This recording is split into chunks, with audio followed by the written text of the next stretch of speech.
Hello everyone, welcome back to Beyond the Veil Tarot and Astrology. My name is Candice Marie. Happy Friday. We're here live on June 26, 2026, doing live readings for this up and coming full moon in Capricorn. This is your first time here, make sure you guys click the bell button below and subscribe to the channel. That way you guys can see more of my videos. I'm always here live on Fridays, but we're also here on Tuesdays, Thursdays, and Sundays. So excited to be back. I've got a bunch of people who are already in the queue. We have already closed the readings for this evening. So if you guys got in, we got you. Otherwise, hopefully we can catch you guys back here next week. And it's the very last Friday for the month of June. We're going to be in July here pretty soon. So for our level 4 people, hopefully you guys are cashing in. Basically, I'm going to be pulling up the charts live in real time, answering your guys' questions. You guys will hear me calling out names. That's just letting you know who's going to be coming up next in the readings. We do save these on the channel so you guys can come back to them and you can watch your reading at a future date if you guys want to kind of connect the dots to what I kind of predicted versus what plays out in your life. And drop me a comment and let me know in the chat where you guys are tuning in from. Really excited to get into it with you guys tonight. Just a little bit before we get into the readings. Basically, I'm having a summer solstice sale, so we have my new Astro 301 for advanced astrology techniques that's on sale, and all my other astrology courses. So if you want to study astrology and learn with me, click the links below and head over to my website at beyondtheveiltarot.com. You guys can also check my personal calendar. I am booking in September and October right now. We've also got an awesome digital download if you guys would like to get 12 months of your own personal astrology transits in the palm of your hand. It connects to both Apple and Google calendars, and it gives you all the explanations of the transits. It goes right into your guys' calendar in real time. So check all of that stuff out and more at beyondtheveiltarot.com. All right, so we're going to be taking our level 4 members first. So I'm going to call off the list of people who I have, and then we'll get right into it. We've got Diana, Patty, Diana, and then Des. And then as for the people who paid for readings, we've got Marissa, Sophia, Ellen, Brenda, Hassini, and also Carly. So stay tuned. When you guys hear your name, your reading is coming up. And we're going to start with Diana V, and then Patty, you are on deck. Looks like there's a lot of people here. So everybody who got their readings is here. What's up, guys? David's in the chat. What's up, Des? How are you guys doing? What's up, Steph? How are you? All right, so we've got Diana V, who got her reading in first. She says, hello, Candice, cashing in on my reading. Looking to see how the Capricorn full moon, what it has in store for my Capricorn sun and any other things that you might see. So before we even get into the readings, just so you guys know, the Capricorn moon is going to be hitting here pretty soon. If you haven't already seen the video that I put out on that, definitely check it out. And that full moon is going to be in just a few days. It's going to be on June the 29th. In the evening hours, and this is actually a new moon that was seeded in January of this year. I don't know how you could forget it. We had like a Capricorn stellium. It was like Mercury, Mars, Venus, the sun. It was all there. So this is now that kind of culmination period that's going to be playing out. So obviously, if you have anything around that 7, 8, 9, degrees of Capricorn, it's going to be pretty impactful for you. So for Diana, she's a Libra rising. She's got her sun in Capricorn. And her moon, I'm trying to find it, sorry. Her moon is actually located, where is it? Oh, in Virgo, duh. She's probably going, it's in Virgo. All right, so when we look at the full moon that's coming up, it's gonna be highlighting her 3rd house. For those of you guys who are watching, I'm not a whole sign astrologer. I use Placidus housing system. So for most Libra risings, you're gonna hear it's taking place in your 4th house, but yours is gonna kind of more correlate with the Scorpio rising horoscope predictions. It is not close enough to your sun or your Jupiter to have the effects that it would typically have if it was a full moon within a couple degrees. But nevertheless, a full moon in your sign does impact you personally. It's actually much closer to a conjunction with your Neptune. Neptune rules your 5th house, which deals with creativity, any creative writing, any online related matters, travel, communication, romance, and relationships, that kind of stuff. So the conjunction to Neptune feels kind of like dreamy. It feels creative. It also is about kind of tapping into your intuition. And it's in a trine both to the transiting South Node in Virgo and also to your moon. So if you have to make any big, announcements, right? Like a full moon in the 3rd house is good for anything like websites, if you have to sign contracts, anything that's going to be connected to short distance travel. And if you go back in time and you think about what started at the beginning of this year, really for, I think, your chart, it was like a new mindset, a shift when it comes to your mindset. It was very close to your sun. It was very close to Jupiter. And it also might be highlighting for you like your communication that you have with siblings.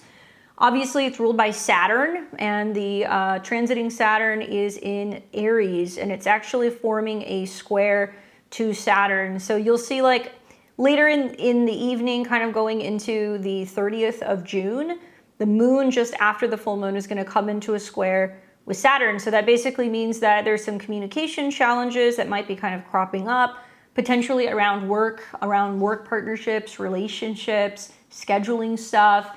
And Saturn squares aren't fun because it does represent where we have to really do our Saturn work. So Saturn in Aries for you has been really highlighting, how can I shift my relationship to my coworkers or my routine? Changes in your health habits and anything that's also kind of connected to productivity. Also anything that might be really highlighting like relationships, because it's picking up the energy of Saturn being in your whole sign 7th. So positive is that I do feel like it has this kind of let it all go kind of energy with the trine to the south node. There could be a mindset shift revolving around your goals, especially when it comes to your professional goals, as the moon is going to deal with your career.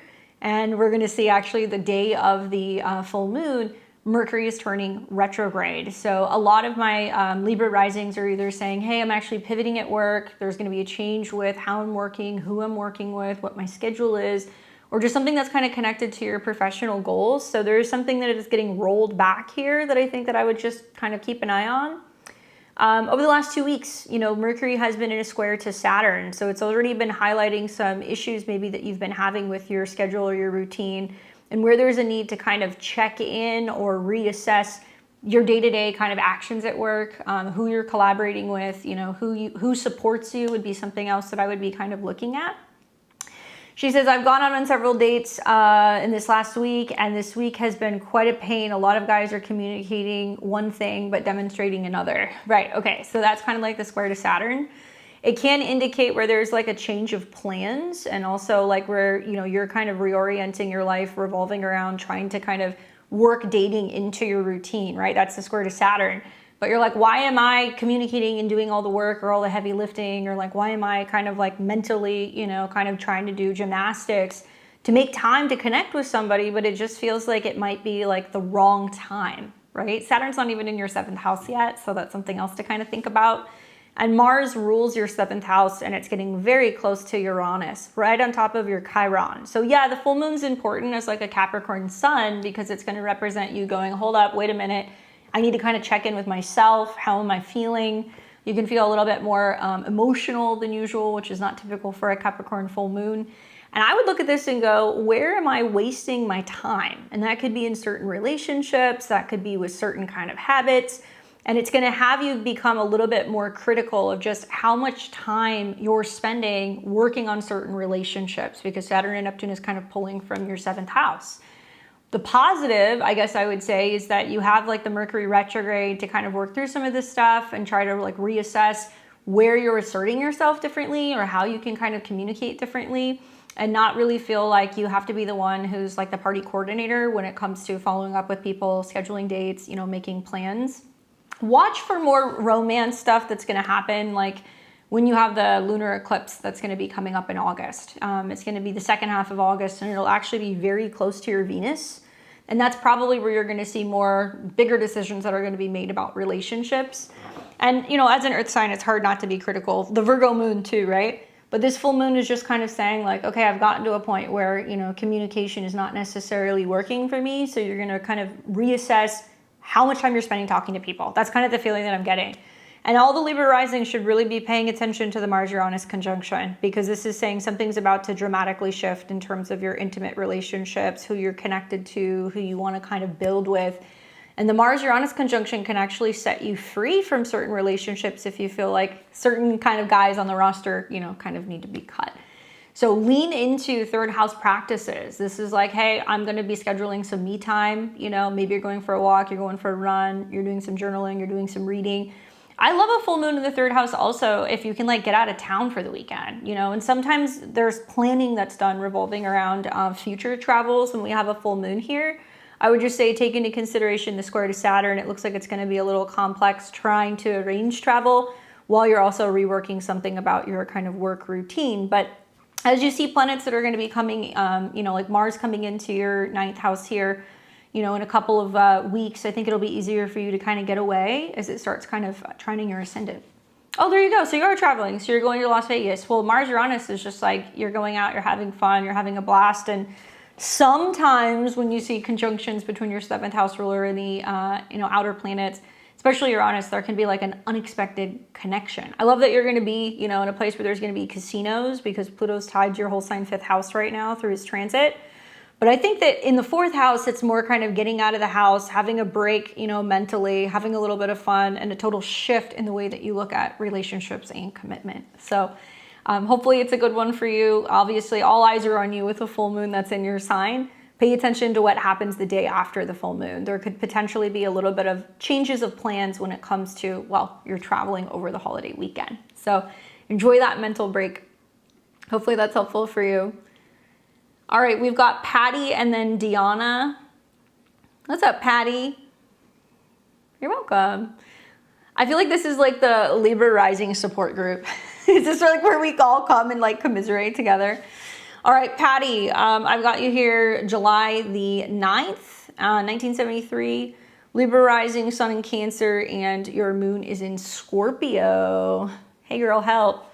Yeah, from one Libra rising to another, I'm not totally thrilled about what's setting up with this full moon.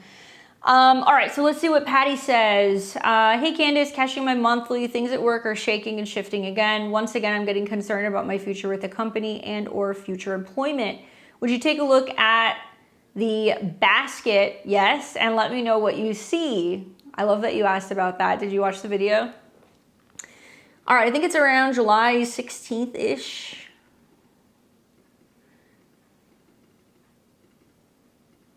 Yeah, right around there.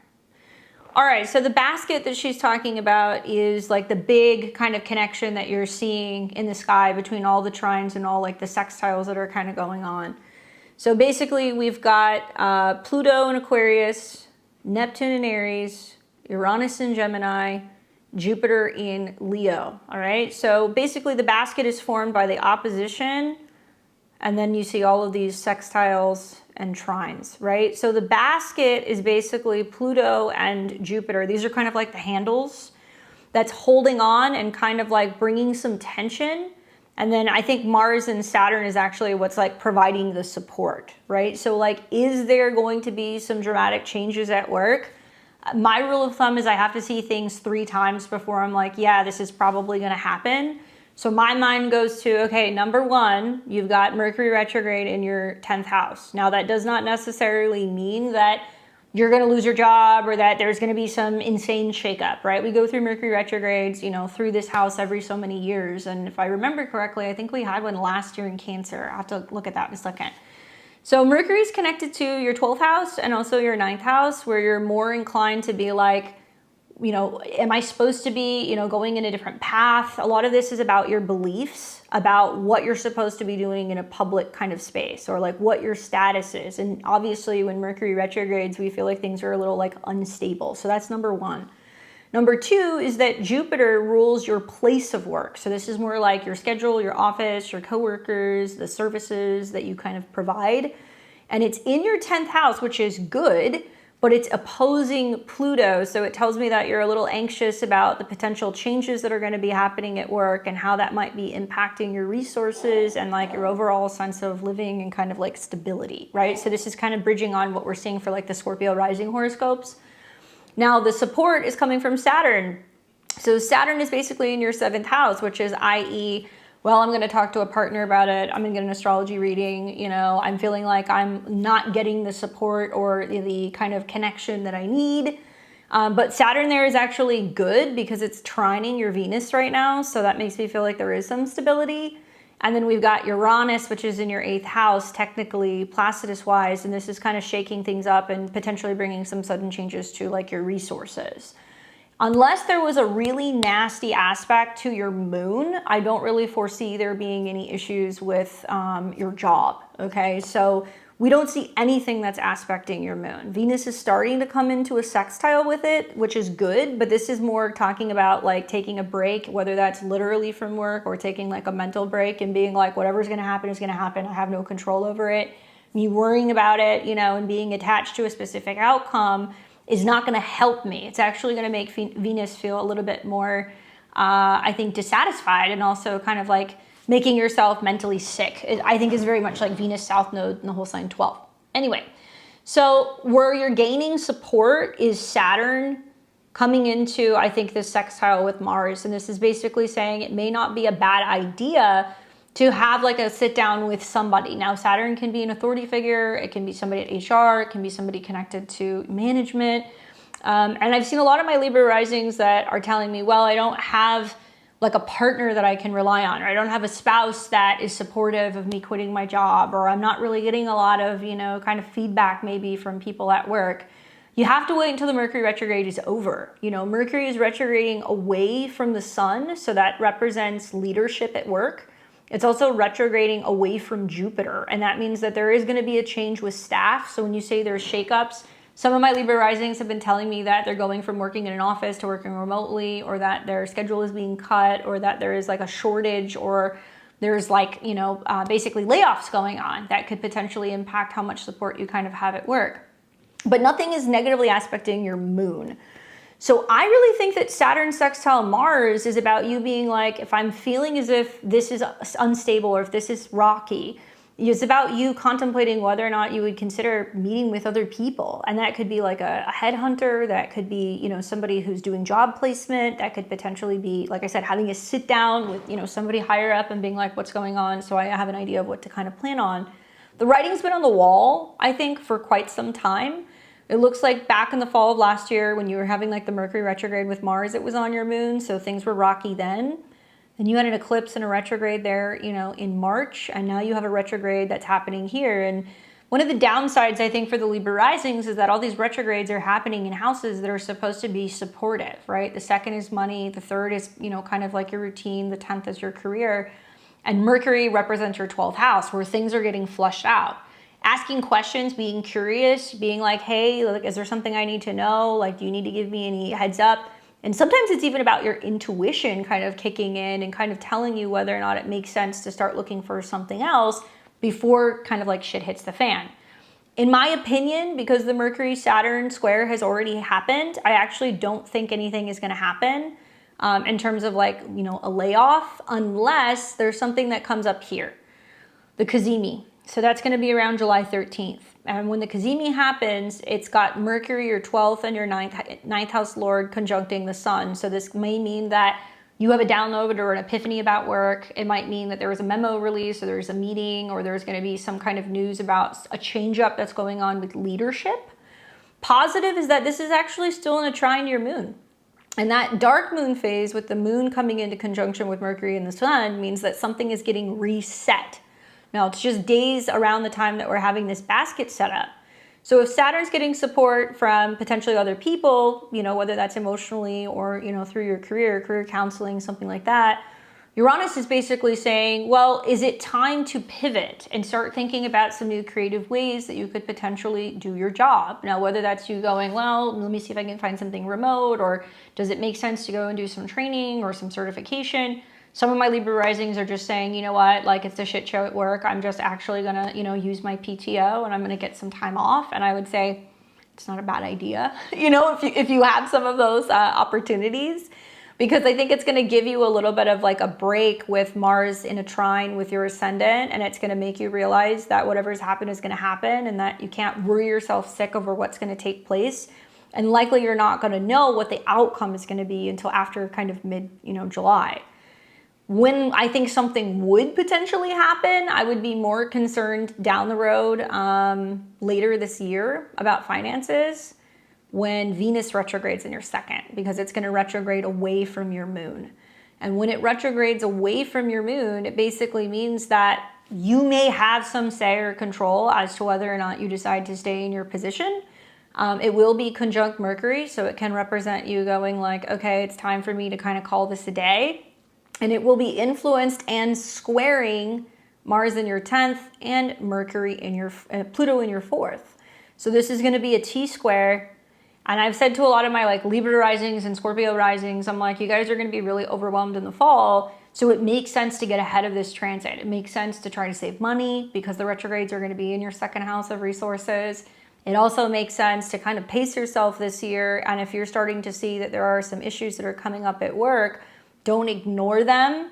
Thankfully, by then, Jupiter's going to be out of your 10th house and you're going to have Mars that's going to be coming into conjunction with Mercury. So to me, this looks like you may be actually prepping to potentially take another job anyway.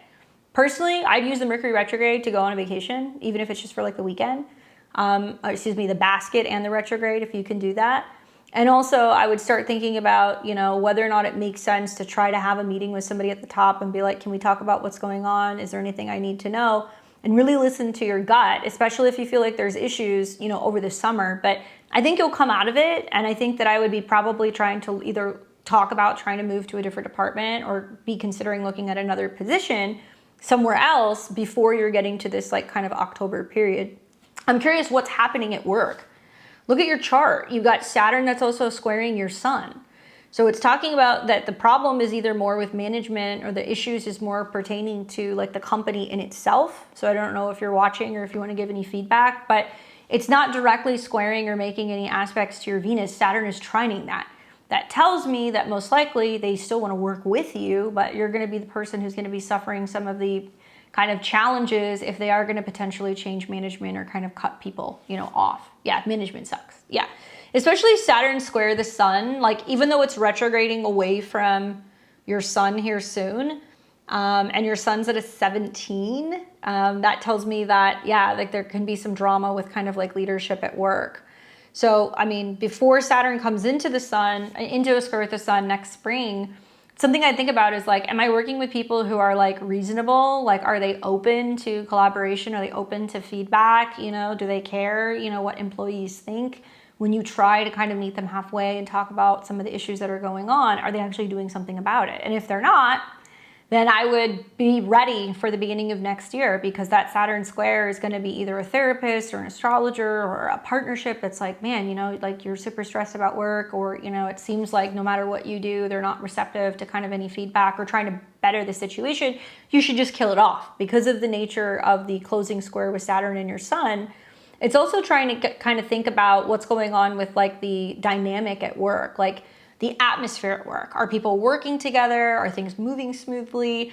If not, you're going to notice that you have an opportunity while Venus is moving through your 11th house, especially trining your Neptune and also trining your Saturn, to try to focus more on changing the dynamic in the atmosphere at work. Like instead of, if you notice people are getting super negative with the Mercury retrograde, I would be like, okay, guys, how can we solve this together? How can we work through this? Or what can we do to kind of work on things?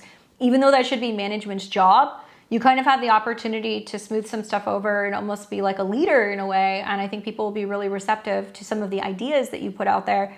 Or potentially if there's any like meetings or team building exercises, I do think that there's a way to air some of this stuff out without calling out management directly. So be more concerned about what's going to be happening in October and November. I'm not as concerned about what's going to be happening, during the basket and also during the Mercury retrograde. Pay attention to what happens during the Kizimi though, because it looks like there is going to be probably an ending for one level or one person, within top management. And then there's probably going to be another person that's going to be coming in. Management is totally untrustable. Three Stooges look like geniuses compared to these fools. Luckily, I work from home and I don't have to be in the office. Well, there you go. But still, other people is going to be Saturn. So with like Saturn squaring the sun, you're not the only person who I think is having issues with management and is being critical about it. And the Mars retrograde that's going to be going on at the beginning of the year, which is going to predominantly go through your 12th house back into your 11th, is going to talk a lot about that they're going to kind of either see a wave of people that are going to be leaving or there could potentially be some layoffs. And so if anything, I'm more concerned about you just having a lot more work on your plate. And I'd go and learn about having transit Pluto in opposition to Mercury. That's a stressful transit, especially mentally. And thankfully you have the shelter of being at home, right, in your 4th house, but it still brings up a lot of like intense kind of communication and sometimes trying to evade, you know, kind of drama at work. And the opposition doesn't allow you to do that. It's about kind of dealing with things head on. What's cool is that the trines to Uranus tell me that if you shift something about the way that you're responding to what's kind of going on at work or the narrative of what's going on at work, and you're not really absorbing it and you're just very matter of fact in your communication, you will actually start to kind of stabilize a little bit and not feel some of the friction that's kind of going on. But Mercury opposed Pluto and then the Mercury retrograde, oh my goodness. Yeah, and Jupiter-Pluto oppositions are power struggles too, and it looks like you're just trying to kind of keep everything afloat at work. But what you'll notice with some of the eclipses that are going to start kind of kicking in, you know, over the next 2 years, you become more focused on what's kind of happening on the home front, not as consumed by some of the drama work-wise. Quite a few planets are moving through the top part of your chart too, so especially outer planets, Saturn, Uranus, you know, Jupiter. So this represents basically something is opening up in terms of your philosophy about who you are out in the world. And if you were at work in a physical office space, I think it'd be a lot more challenging. And, you know, you have the opportunity, I think, to kind of pivot now so that way you're better positioned and in a position where you're not suffering like this feeling of having like a mental breakdown, like when Mercury and Venus retrograde in your 1st house, especially with some of the squares that are going to happen. So get ahead of that. I would say save some cash and the off chance there is some financial changes, you know, in October and November. But I don't know. I think you might be surprised. I think the Mercury retrograde, because it's tied to your 12th house, means that something is going to get kind of solved, or there is going to be something that's going to quietly kind of resolve itself, giving you a little bit more free time and room to be a little bit more optimistic with Uranus going into your 9th and that supportive sextile to Saturn, where you can focus more on relationships that you feel like are going to be like an even kind of give and take. Listen to this, come back to it in the fall. Leave me a comment too and let me know what happens under the Cazimi, because I'm kind of curious what the kind of silent change that's gonna happen. It's like they're gonna make a change and then everybody's gonna find out and it's gonna be like, oh, somebody left? Oh, that's crazy, right? And the Mercury retrograde is gonna be something that you felt like was coming, but Mercury is gonna be at a Scorpio degree, so I don't know if you work with any Scorpios. It'd be like a Scorpio, a Capricorn, or a Cancer, just due to the nature of the degrees that Mercury is gonna be retrograding at. But as silly as it sounds, like, you know, confronting people directly, especially with Mars, Saturn, and shifting your perspective and your point of view and like learning to like leave work at the door, you know, and not being consumed with it at home and having things that are going to take you out of that environment would be super helpful. Capricorn. So it's going to be in the 10th house. So watch for the Capricorn. Watch what happens with the Capricorn. Something's going to happen there. And I think that it's going to be quiet, whatever it is. So if it's like, hey, we're moving them to this other department, or, you know, they're being demoted, or, you know, they're announcing that they're going to leave. That also might be kind of coming from the eclipse that's going to come next month in Leo as well. Good luck. Let me know what happens. All right, we've got Deanna. What's up, girl? Let's see what Deanna has to say. She sent me a message on PayPal.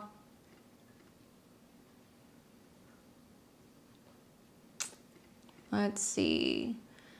And if I remember correctly, you want to know how this full moon is going to be impacting your sun. What's up? You're welcome. All right, Deanna is a Leo rising, Capricorn sun, Libra moon. And let's see what she has to say.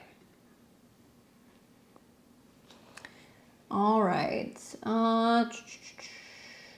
There we go. Full moon is conjunct my Venus and Sun, squaring some Libra placements. I've had the most business ever going to Portugal and Ireland July 8th through the 23rd. I have some dates lined up for Ireland. How can I use this moon for the best of my ability? I know things will slow down. Yes. Well, it doesn't get much better when you have than having a full moon that's conjunct a benefic, right? So you may see a little, I mean, I think it's going to take on more the 5th house themes and the 6th house themes, but obviously a full moon in the 6th house is like, oh my God, I have so much work going on. How am I going to manage it all? Especially when it's in Capricorn, right?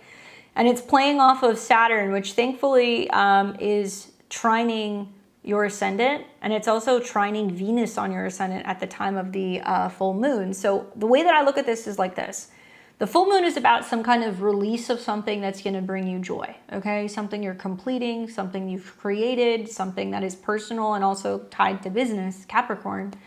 And the fact that it's going to be right on top of your Venus is really highlighting your 3rd house. So it's going to be your media, your Instagram, TikTok, anything that's connected to your socials. And yeah, it's squaring some stuff. I'm more focused on the square to the north and the south node because it's going to create a grand cardinal cross. See that? So the nature of like the full moon is it's like, okay, sun, moon squaring Saturn, but because you have this north node in Libra, it's not kind of like this table that's missing a leg where something goes whomp. And that would likely kind of create some communication issues or some issues pertaining to travel or, you know, talking to clients, but it's all going to kind of be full steam ahead. You know, full moon conjunct Venus in the 5th house could mean that there is some potential like love or connection on the horizon. It can also mean, because Venus is tied to your 3rd and also your 10th, that you're really excited to share some kind of offering with people. So if you're getting ready to offer a different kind of service, or if you are wanting to make some announcement about your business, or maybe where your schedule is changing, I would almost use this to kind of like let people know like, hey, I'm going to be traveling, I'm going to be in the area, you know, especially if you're wanting to have groups that you're going to be meeting with, because the sun is in Cancer in your 11th. If you're planning on having kind of like meet and greets, or if you're going to be having circles, or if you're saying, hey, you know, my books are open to be working with clients, but just letting you guys know there's going to be some changes because I'm going to be traveling. But find a way to kind of say, hey, but I'm taking you along with me. You know, this is where I'm planning on going, and I'm going to be creating some stuff along the way and kind of sharing it with you guys. She said, someone's been impersonating me on TikTok. I'm flattered. Well, that's how you know you've made it, is when you have a fake. I thought those days were over. That's kind of funny. But the impersonation thing is more the connection to Saturn. So this could also be picking up the energy of like the 6th house, where you're kind of issuing a warning, because the moon in the 6th house is like, hey, this is what you guys may not see, but I see it because it's conjunct your Venus. Here's a loving kind of like note. There's a fake out there. Be careful. This is the only account that you should follow. And that's squaring the north node in Libra and the south node in Aries. So people know exactly how to get in touch with you, how to book with you, how to work with you, and like how to spot a scam is very much the moon squaring Neptune. I think that it being really close to your sun, I mean, it is within about a 4-degree kind of range. You may notice that this is like a period where you're making a huge shift in terms of your work schedule, right? Because the sun is connected to your ascendant. So you're like, this is working, this is not, this is what I'm planning, you know, this is what I'm kind of planning out timing wise, especially over like the next month or so. She says, I've been chatting with men. It's been fun. I just let everyone know that I'm traveling. Well, do that. But also, this is a great time to make an announcement if you are planning on connecting with any people while you're going to be there. Or if you're trying to kind of let people know when they can kind of be scheduling with you before you're potentially, you know, going to be either taking a break and not seeing as many clients, or letting them know when you're going to be returning. And then that trine to the south node and also your natal Saturn is kind of cool, because it's picking up the energy of going, hey, I'm, you know, open and ready for love, but I am being a little bit more, I think, different in how I'm kind of approaching relationships. In a way, like the South Node Saturn tells me that you're now opening up to love again, and maybe you're kind of like letting your defenses down a little bit, and there's a sense of you not being so overly critical of yourself. You're a little bit more romantic with the full moon in your 5th house, a little bit more open. And this is going to be making a trine to your natal Chiron and also transit Chiron. So you're coming into your Chiron return. So this is like the beauty, right? Venus moon of being able to travel, heal, and also simultaneously share some of your wisdom and some of your lessons with other people. So I don't think you're necessarily going to slow down just because you're traveling. She says, I've been letting people know not to get scammed. Okay, let people know that I'm taking a break and going to offer some different things. So this is a good full moon to be pushing that stuff out, especially before the moon is coming into a square with Saturn the very next day. And some of the aspects, you know, with like Mercury retrograde and Jupiter retrograde, I think is also going to be about you letting your community know that you're going to be preparing to travel to another country, and that there's going to be opportunities for you to kind of like connect in person. So maybe if the offerings that you're working on are not ready yet, use the full moon to kind of finalize and smooth over all of the plans. Start rolling that stuff up. Start rolling that stuff out after the Mercury retrograde, so that way you can start the process of being able to, bring in new clients, bring in those services, and that's going to look a lot better once this retrograde is complete. So it's going to be still opposing your sun. So it looks like you're kind of still in social mode until the 25th. 24th or so, and you said you're coming back when? Oh, the 23rd. Okay. So literally, you're entangled with other people. You know, Mercury retrograde in your 12th house until you're ready. Meeting a TikTok client in Portugal. There you go. And then probably what I would recommend doing is wait until Venus is in better harmony with other planets before you go like announcing anything. So Venus in Virgo is good, obviously, for money, but Venus is debilitated. The trine to your sun might mean that you have everything kind of like figured out in terms of these services by the time you're back from your trip. But I would probably recommend launching it either around the full moon next month in July, because it's picking up the energy of Saturn and it's sextiling Saturn, and Sun's conjunct Jupiter, so that's a good time to do it too. Or you could wait until Venus is in Libra, and when Venus is in Libra and it's trining the transit moon and Uranus around August 7th, that's a good time to start announcing what new offerings you have. So make a note of August 7th. That's a good time to like have everything rolled out, be doing it, you know, and you can kind of leave like breadcrumbs along the way until you get to that point from like the end of July until the beginning of August. But I'm loving, loving, loving this trine here, because I think that's when you're going to see that you can communicate, everything's easy, like you're in the swing of kind of like working with people again. And I think there's going to be a lot of excitement with Mars conjunct Jupiter with some of the things that you're going to be offering. And also you've given yourself time through your traveling to feel a little bit more creatively inspired, right? So enjoy the Mercury retrograde. Go and get lost in a foreign land, literally. I mean, that's what this is about. And exploring places that you're going back to, and that shift in your mindset, that it's not tied to a person. Now it's about your friends and your community, and also going to places that you haven't been yet before. So I don't know if you've been to Portugal or not, but so many of my later degree Leo risings are still going to be experiencing a lot of travel this summer and going to places and traveling alone because of the trine to Saturn in the 9th. So it's great to get out there and travel and do stuff kind of by yourself. Not only are you building community, but I think it's also building, I think, a lot of like positive self-esteem, and knowing that you don't have to be attached to any one particular person to kind of go and build your empire, right? I hear a lot of good things about Portugal. I hope you have fun. That sounds like a blast. And I hope the next 2 full moons are good for you. Good luck. All right, we've got Des, and then Marissa and Sophia. What's up, Des? How's it going? Capricorn moon. All the Cap moons are checking in. All right, Des says, hey, Candace, I'd like to cash in on my monthly. You're June 1st, 1990. Would like to know about what you see in store for Jupiter going into Leo and my up-and-coming return part 1. I feel like I'm going to have to learn how to embody this energy and slowly making progress towards it currently with all the changes I'm making in my life. Thank you so much.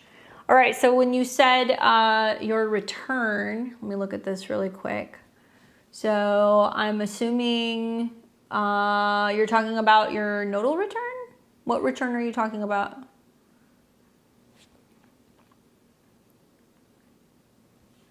Yeah, okay, all right. Oh boy, all right, so let's talk about Jupiter first. Obviously, Jupiter as a Cancer rising is tied to your health, habits, pets, and work. It's also going to be directly tied to your 9th house of your faith, your belief system, travel, higher education, legal dealings. I don't think there's going to be a single person that's not going to feel the effects of the Jupiter-Pluto opposition, because this opposition is very loud because some of the aspects that it's going to be making, you know, obviously with Neptune and also Uranus. But like I said, the basket is going to stabilize this. But Jupiter is still going to be in your 1st house, okay? So it's not actually going into your 2nd house where there's going to be opportunity for more resources, more, I think, better self-esteem, more confidence, and investing in yourself more. Really, you're kind of still registering as almost like a Leo rising with this transit. Before we get into the Jupiter transit, though, I just want to bring your attention to the fact that Mercury is going to be retrograding away from Jupiter. So having Mercury retrograde on your ascendant as a Cancer rising tells me that there's going to be a really strong intuition. There is going to be this feeling that you need to retreat, or you need to meditate, or you need to rest, you need to reassess things. And it's also going to be bringing up for you like a lot of almost like streamlined consciousness, because it's connected to your 3rd. So I would highly recommend either having like a divinatory kind of practice where maybe you're pulling a couple tarot cards, at night and you meditate, or maybe you do some journaling, or there's going to be some kind of like spiritual practice that you're going to do to calm the mind and calm the spirit, because you're going to be a little riled up, I think, during the Mercury retrograde. It could also mean that potentially, you're feeling under the weather. It's not unusual when there's a Mercury retrograde on your ascendant, something changes about your health, your body. Mercury rules your lungs. It's also connected to your mental state, and your daily habits and your daily routine is Jupiter. So it's kind of telling me that you probably need more downtime. You need more rest and you need more sleep. And having Jupiter change from Cancer to Leo is a pretty drastic change, because we're going from, cardinal water to fixed fire. And what this is going to represent for you is that your whole kind of philosophy, because Jupiter is your 9th house lord, is about to change. I think like fire signs are always active. So it's kind of like you have to start really taking all of the things that you have been thinking about, praying for, meditating on, all the things you've been telling yourself, and you have to now put it into action. So this might mean that suddenly you start feeling like you have to be better organized, that you're prioritizing your health, that you're prioritizing getting things done, that you're trying to schedule travel, education, that you realize that the universe isn't just going to bring you these changes. You have to actively make them kind of take place. And this is also where your faith and your belief systems also have to kind of be in action as well. Leo is a sign that deals with creativity, the heart. It's also about joy. So I really like having Jupiter kind of being in your first house here. I think that the opposition to Pluto is picking up the transits that we see for the Leo risings, where I've said to all my Leo risings, like, you're going to go through a glow up. You're going to be positive, optimistic, happy. You're going to feel free. You're going to be like, I can do whatever I want. Like, I could travel, I could learn, I can, shift things in terms of my belief system. I can change my body. And there's like this level of kind of like sexiness to it too. I think Jupiter and Leo, I mean, all summer long, you're going to be feeling the effects of that. And then it will build. You'll see the eclipse come through there. Then you're going to see Mars coming through there in the fall. She says, yeah, I was worried about health since a recent treatment seems to not be working like I hope, and I'm not sure what's coming next due to that. House has been going through an overhaul and organizing. 2 trusted nurses now help me with keeping everything together. So the Mercury retrograde can represent that, mentally you're kind of a little frazzled because, something that you've been trying to kind of change health-wise, is either not working, but it can be corrected, or you can actually see something kind of like reversed during the retrograde. And the fact that it's going to be heading towards your 12th house makes me kind of feel like, especially if you had to go in for a treatment in a hospital, in a healing center, or anything like that, they may say to you, hey, can you come back? Can you come back and can we try this again? Or we think we have found a solution, or we think we actually have like a better option for you, especially anytime after July the 10th. And this is going to retrograde very, very close to when the sun is meeting with your Jupiter and your Chiron. Now that's squaring Saturn. So some of the health issues are coming up because Saturn is squaring your 6th house lord. And then you've got Jupiter that's going to start coming into a trine with Saturn, which does make me feel like health, in theory, like should stabilize quite a bit. We'll actually see 3 of those Jupiter-Saturn trines. The first one's going to be in August.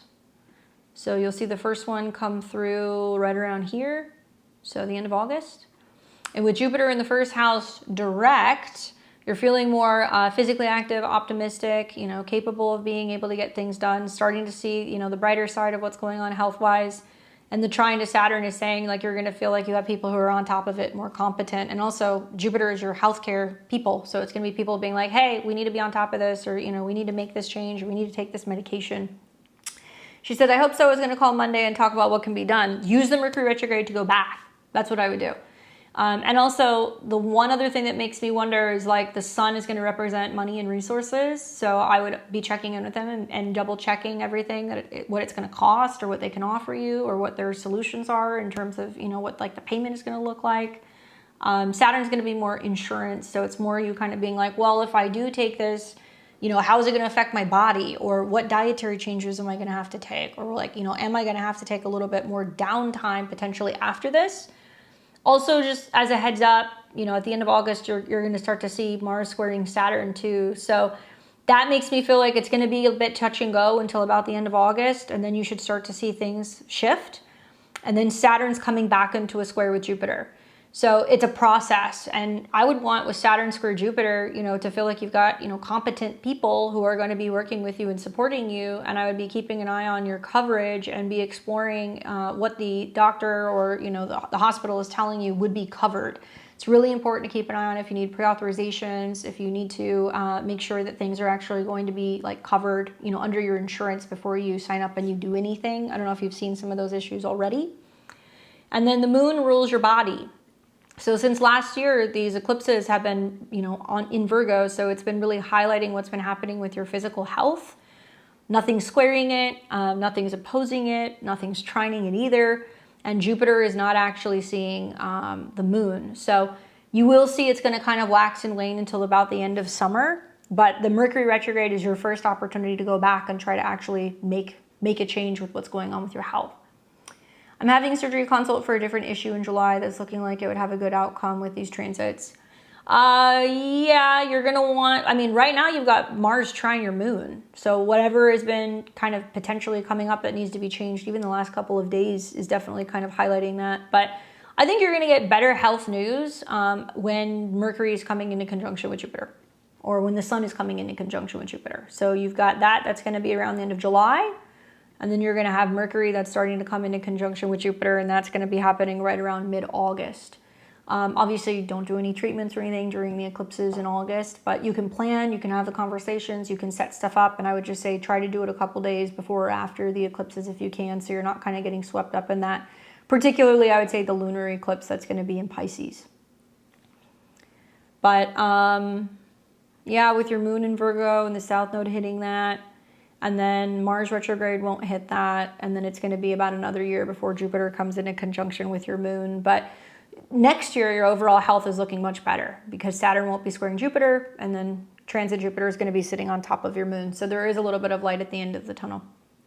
Hopefully that's helpful for you. Listen to your intuition. That Mercury retrograde away from Jupiter is saying that you intuitively are like, nope, this didn't work. I feel like we need to do something else. Definitely call them and check back in with them. Hopefully that's helpful for you, Des, sending you good health vibes.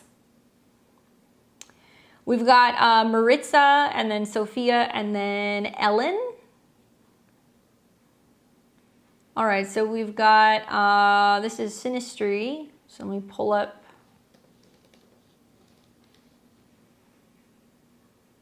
You're welcome.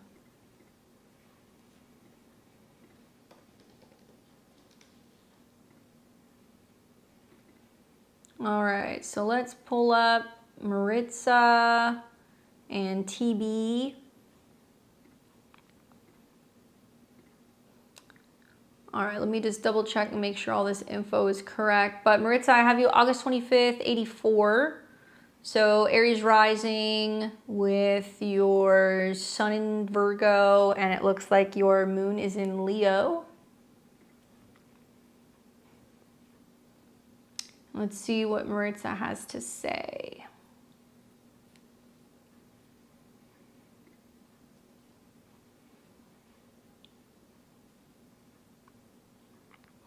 All right, so we've got you, and then for the other person, January, nope, it's April.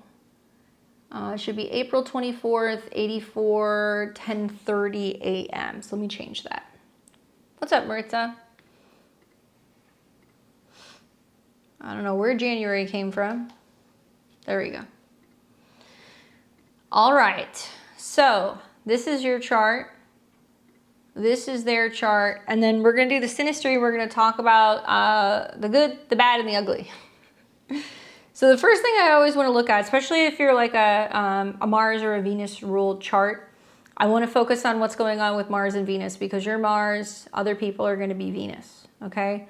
So natal Venus is in Virgo.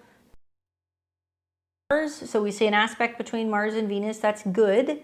And then we also see your Mars conjunct his South Node. I'll put a pin in that. I'll come back to that in a second. And then looks like your Mars, it's a wide trine, but by element, it's trining his Venus. And your Uranus is too. So your Mars and your Venus see each other. That's what's the most important thing to me. They don't have a lot in common, but they are seeing each other through the sextile. So that means that there is chemistry, there is connection there. Obviously, you know that you're a 29-degree descendant, okay? So you've got somebody who's born relatively close to you the same year, and he's got Pluto that's retrograding back towards your descendant and conjunct your Pluto. Wow. So you've got placements on the ascendant, which is kind of drawing that person into you. You should resonate quite a bit with him. And then you've also got lots of like karmic intensity through your 7th house. Like, do you feel like this is like a push and pull relationship between the two of you? His moon's in Aquarius. Let's see. It's opposing your moon. So you guys emotionally, you know, relate in very different ways. Like the Leo, I love Leo moons. I feel like Leo moons are just super warm, very affectionate, very creative, very passionate, a little dramatic. But I think that that can also kind of clash with the nature of his moon, because Aquarius moons can sometimes be a little bit more detached, logical. They're a little bit more airy. So right off the bat, looking at the moon opposition, and oppositions do attract, but if you notice, both of your moons square his Mars. And Mars is on the south node. So having Mars on the south node, you know, my theory is you guys were either fighting or fornicating in a past life. So I feel like sometimes these relationship kind of connections, these karmic connections should come with like a warning label, because the south node is like, okay, first there's like a lot of heat and there's a lot of passion, but then the longer the relationship goes on, you'll notice that there can be fights, there could be arguments, there could be kind of temper tantrums, and like Mars in Scorpio does not mess around because it has the tendency to be kind of vicious. And his Mars is retrograde. So you've got his Mars retrograde on your south node. He's got his Pluto retrograde on your descendant. He's got his Saturn, you know, conjunct your Saturn. So I kind of, well, there we go. I feel it flows very nicely. He's logical, but very expressive. It's interesting. How do you feel about his Pluto on your Pluto? You may be more immune to that because you have Pluto there natally. So you've had like a lot more intensity in relationships, and Saturn too, to some extent. But I always take interest when there's like a retrograde planet sitting exactly on an angle. And he's got it here, which represents he's coming back to clear some kind of like karma in relationships. And maybe he's here to help transform some of the imbalances with your Pluto at 29 degrees that you guys have had in the past. And then also he's got his Mercury retrograde on your ascendant, which as a Venus in Virgo, I'm sure you actually really like, because this means that he comes and he'll check in on you, where other people, especially with your 7th house, are like constantly in a perpetual state of like, my issues, my problems, my intensity. This strikes me as somebody who sometimes is a lot more consumed and concerned with how you're doing, right? Mercury on the ascendant is also really great for just communication, because I feel like even though it's in a different sign, Taurus, you guys are going to be on the same page. You might feel like you can kind of like read each other's minds with that retrograde conjunction. And then his sun is there too. So he is lighting up for you, you know, your ascendant. And the sun is connected to romance, creativity, passion, self-expression. So he probably likes that you get kind of animated and that you can get kind of fierce about stuff. He'll go back and forth and talk to you about things. He'll debate some stuff. And his Mercury opposes Pluto natally. So like this guy's got a difficult chart. Sun in Taurus, Pluto opposition, you know, Mercury also in opposition to Pluto. Like this strikes me as somebody who also is no stranger to having had a lot of intensity and drama potentially in previous relationships. And it kind of feels to me like he can balance it. He can take it. He doesn't feel that you're too intense. He doesn't feel that, you know, you're being too much. And his Mercury and his Sun, they trine your Sun. So you guys are kind of on the same page in terms of your goals, your values. Like you guys can kind of see eye to eye about what you're hoping to kind of accomplish within relationships. His North Node sits in conjunction to your Chiron, and then his Chiron sits in conjunction to your North Node. Now, because you guys were born with Chiron and the North Node in close proximity, once again, not unusual, but it does represent, you know, either healing or kind of like hurting one another. A lot of like the people from 84 that I've seen, you know, with like Chiron and the North Node and Gemini, they have like issues with their siblings. So you guys might relate in that department. Maybe you guys have moved around a lot and you sometimes have felt kind of unstable. Maybe you feel like, you know, you've been in relationships, right? Because Gemini can be about social relationships where you haven't felt heard and there's been some communication kind of breakdown and issues. And obviously this opposes, you know, your natal Mars and Uranus. So This is telling me that you guys are learning to communicate in a different way, and that communication is what kind of keeps you guys glued together. I think especially with like Mercury trine Mercury, Sun trine Mercury. And the only thing that I kind of wonder about with this chart is that his Venus is in your 12th house, and it in conjuncts and quincunxes your Saturn, and it's starting to come into an opposition with Pluto. Now, some would argue, you know, one of the best matches you could find, I think, is like somebody who has their Venus on your ascendant, somebody who has their Sun on your ascendant, because they're actually bringing forth support, harmony, you know, love, beauty, and supporting the person that you're becoming through your ascendant sign.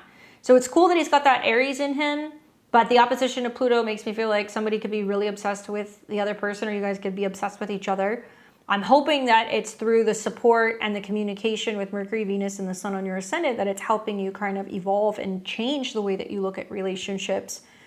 But it's been my experience with clients that when somebody has Venus in the 12th house, there is this feeling of like something being very private about the relationship, something being shielded. Now, sometimes people will do that because they're like, I don't want other people getting involved in our relationship. We don't need to be posting stuff on socials. You know, we can just kind of, you know, keep it on the down low. Like, I don't want to have drama with other people. Like, I just want to focus on us. And if he says that, I'm sure he means it.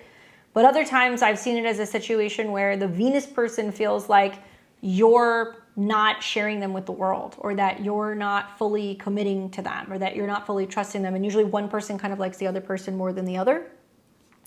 He said that our connection is so intense and so good. He's never felt that. Yes, he checks on me a lot, very nurturing and caring. I get how he loves how passionate I get.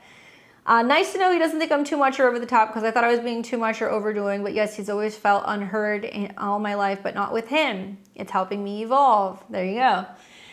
Probably just the biggest challenge, you know, I think like people always talk about Mars aspects, Venus aspects. Like, that's great. Mars and Venus, that's like passion and chemistry. But for a relationship to work, you need good Mercury aspects. You need to be able to communicate. And with Mercury on your ascendant retrograde, trining your Sun and your Mercury, he wants to know, how do you feel? What makes you happy? What he can do to help? And like that Venus in Virgo loves that. It's like, oh my God, like I'm the one who's used to kind of doing that for other people. Finally, somebody's doing that for me. So that works. His moon also sextiles your ascendant. So he does care, even though if he's a little kind of detached sometimes. And his moon also trines your Pluto right on your descendant. I think of him as the Venus person, does think and feel that way about me, but I'm not hiding him. There you go. So with Venus in the 12th house, sometimes it can mean that you're just like, man, I just want to protect this relationship. You know, I don't want to feel like I have to share it with the world. Like, this is like sacred. I see Venus in the 12th house as that. So I think I would just kind of work on that a little bit. I would just basically kind of like let him know you're not hidden. And keep in mind he's a Taurus. So over this next year, he's going to have Saturn kind of crossing over his Venus. And he's also going to have a Venus, both of you guys are going to have this Venus retrograde. So as a Taurus, it's going to be very relationship oriented because it's retrograding from the 8th to the 7th whole sign.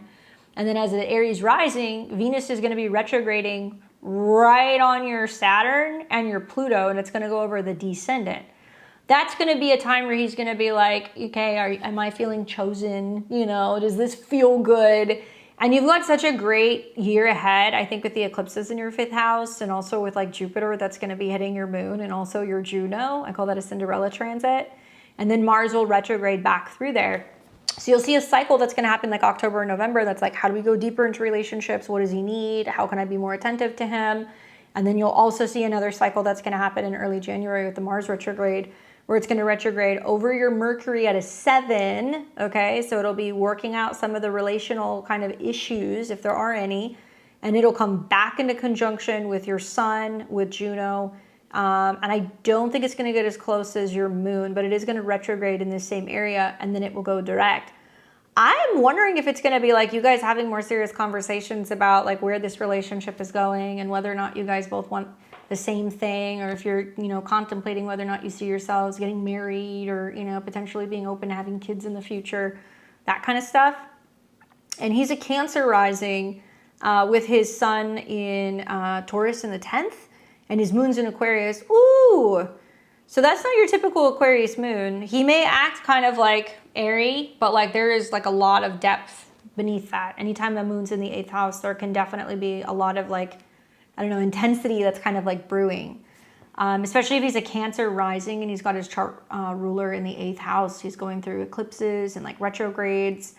And Saturn ultimately is what rules his relationships. So if you look at his chart, he's got Saturn in his 5th. So he knows how to date. Like he can date, but it's really about going into a committed relationship, and he's going to approach relationships more in kind of like a partnership. Capricorn in the 7th. He's going through a lot of transits, girl. I mean, Pluto is right now, it's, you know, squaring his sun from his 7th house to his Mercury. And it's about kind of, hey, where are we going? What are we doing? Am I being seen? Because that's important because he has Venus in his 10th house. He's going to have eclipses on his moon. And he's got Saturn and Neptune that's kind of like sitting in his 10th house, and it's squaring his Jupiter. So it looks like there's just a lot of like scheduling stuff going on and like work stuff. But he really values you. I love to see all of your Leo and kind of Virgo stuff in the 2nd house. Like he almost looks at you as like a treasure or like a prized possession. The squares to his 5th house help him get out of, I think, ways that maybe he's been in the past with dating where he's kind of like, people come and go. But he sees you as somebody who's more likely to kind of stick. Also, your Venus trines his descendant, which is wonderful. That's really great for communication, traveling together as well. And then you've got your Saturn, your south node on his Mars. So he strikes me as somebody who has really strong kind of feelings or opinions about either love or children. And it's almost like he was like, no, I don't want to do that. Or I'm never falling in love again or whatever. And then he met you and he was like, maybe I could give that another shot because all those planets are in the 5th house. And then your Jupiter and Neptune are in his 6th, which tells me that you always have like a keen insight if something is off with him, like if he's not feeling well or if he's like under the weather or, you know, if he's got some job issues going on, you'll just kind of pick up on it and you'll perceive it and you'll be like, do you need anything? Are you okay? Even though he's got this like boss energy with all these planets in his 10th house. I love that. Let's see. So your North Node's in his 11th, so you'll help get him socialized, which, you know, I think is good, especially with his North Node being there and the Chiron being there. You guys may have, issues because you're learning how to kind of acclimate socially as a couple into like relationships with other people. So I think you could highlight that, especially because you have, so many aspects that are sextiling this 11th house. And then your Mars on the South Node at a 7. So that's also saying like this is like past life relationship stuff. And honestly, I feel like South Node Mars in the 5th house, he's going to look at you as somebody that he really doesn't and like can't really like walk away from, right? She says, he's been a breath of fresh air, but it scared me because I thought it was too good to be true. I've never experienced a person or relationship like him. I've been through the worst. Yeah. I mean, your 7th house is rough, girl. And I would go back and think about what happened in 2018. Like the last time you had that Venus retrograde, that was kind of like in Scorpio. That was right along some of your personal planets. I would reflect on what happened or what changed in relationships. With your chart, I think it's going to be fine. I think it's going to be more about going to the next step. And the fact that you're lighting up his 2nd, his 5th, and also kind of like his 11th house tells me that he values you. He sees that you guys are on the same page. There's a common ground when it comes to hobbies or interests or kind of having fun. I would just say one of the areas that could really grow, I think, for the two of you, because your North Node's in his 11th, is like you guys have to go and do things with other couples, right? You guys have to learn to kind of go out there and do stuff with other people. And next year, when Saturn's coming into conjunction with his Venus, you're going to see this in the spring. Venus is going to hit, get hit by Saturn, and Juno's going to be there too. So there could be some pretty serious kind of like, commitment related conversations that could be coming up in like April, May of like next year. But nothing in the 12th house, so nothing's hidden. You have your personal planets in his 6th, so you can also kind of care and tend to him. And even though he's like, I've got it handled, I can do everything by myself, I think you're kind of teaching him that like he doesn't have to, that you can support him in ways that are not necessarily, kind of financial, but more emotional and also making him feel valued. But he's not gonna let you go with his chart, not with all of your planets being in his 2nd house and some of the trines that you have to the 5th. Hopefully that's helpful and gives you a little bit of insight into the two of you. Really cool. You should go and look at your midpoint composite. Here, I'll show it to you really quick. So this is your midpoint. Take a screenshot of this. Together, you guys are a Cancer Sun, Mercury, Venus. Wow. I see that in the chart of a lot of people who are in like long-term relationships. And look at how Mercury's retrograde with the Sun. It's literally saying like you guys came back into each other's orbit in this lifetime, because it's like redirecting you in terms of what you guys personally want when it comes to building a home or like a life together or like a domestic or family related things, you know, Mercury. And all those planets being in Cancer, you guys are getting hit with like Saturn and Neptune that is squaring that right now. So it's in your 11th house of what? Friends, squaring the Sun and Mercury. So it's like, how can we build community? How can we build, you know, our dreams? How can we support each other in the direction of where we're going in the future? So it's mirroring a lot of that. Uranus South Node on the Descendant kind of feels like it's a very unusual and different relationship than what either one of you guys have kind of experienced before. And Mars and the Moon in conjunction is a pretty passionate connection as well. Very watery chart, Scorpio Moon, Sun, Mercury, and Venus. Very interesting. But you could listen to Gemini Rising. That would be like your composite, you know, kind of horoscope for your relationship. Anyway, hopefully that's helpful for you. Take a screenshot of that so that way you can look at it and study it further. All right, we have got Sophia, Ellen, and then Brenda. Let's see, where is Miss Sophia?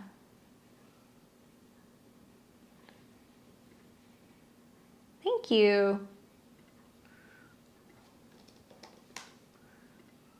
Let's see. What's up, Sophia?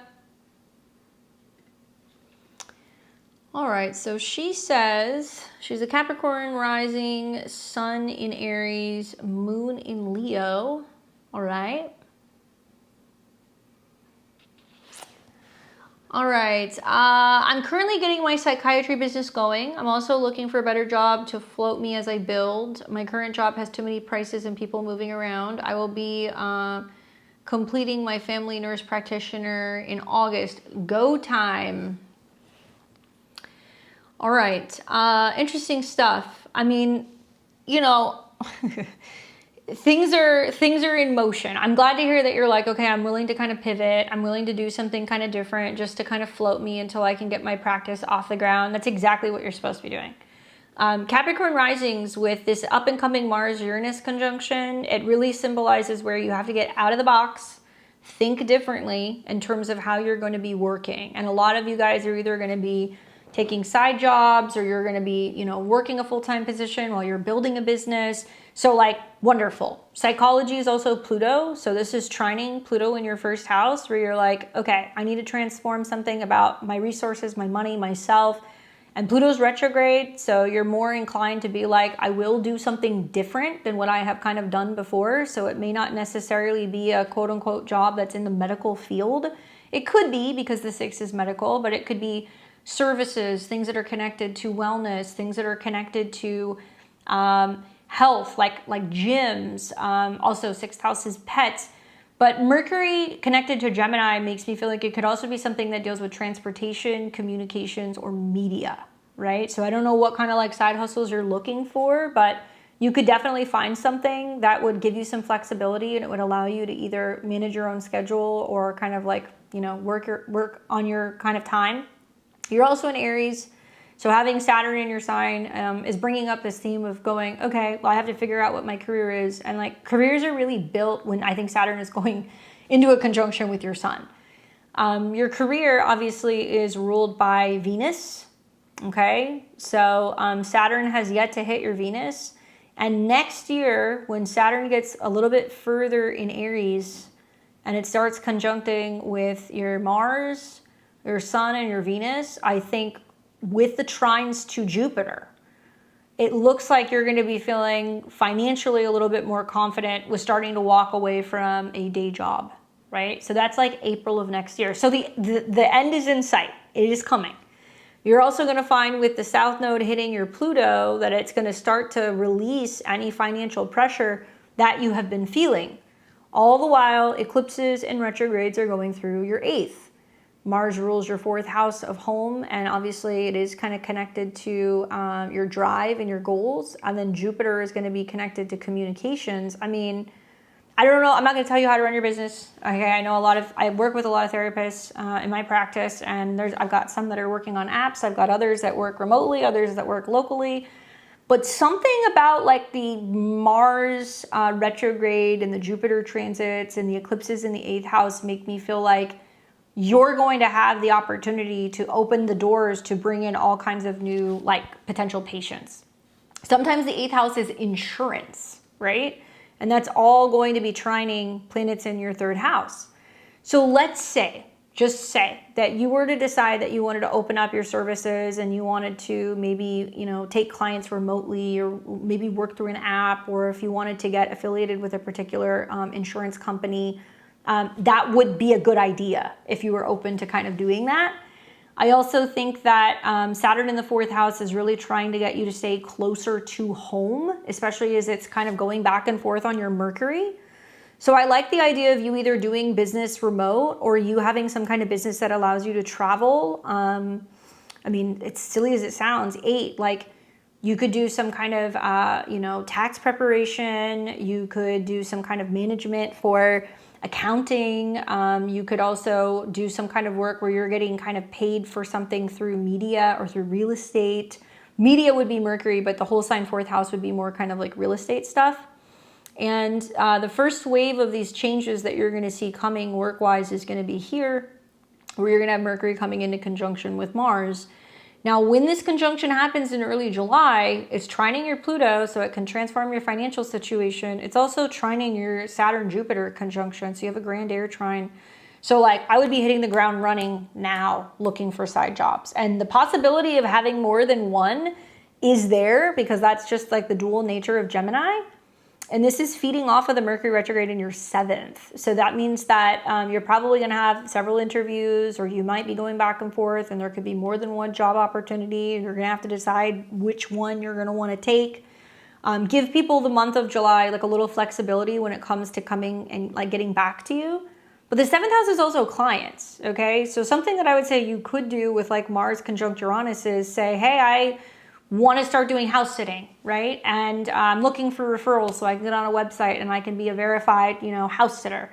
I'm going to do dog walking or pet sitting, right? That's very Mercury, that connection to the 7th. I want to bring clients in that way. I don't know how you feel about that, but you could.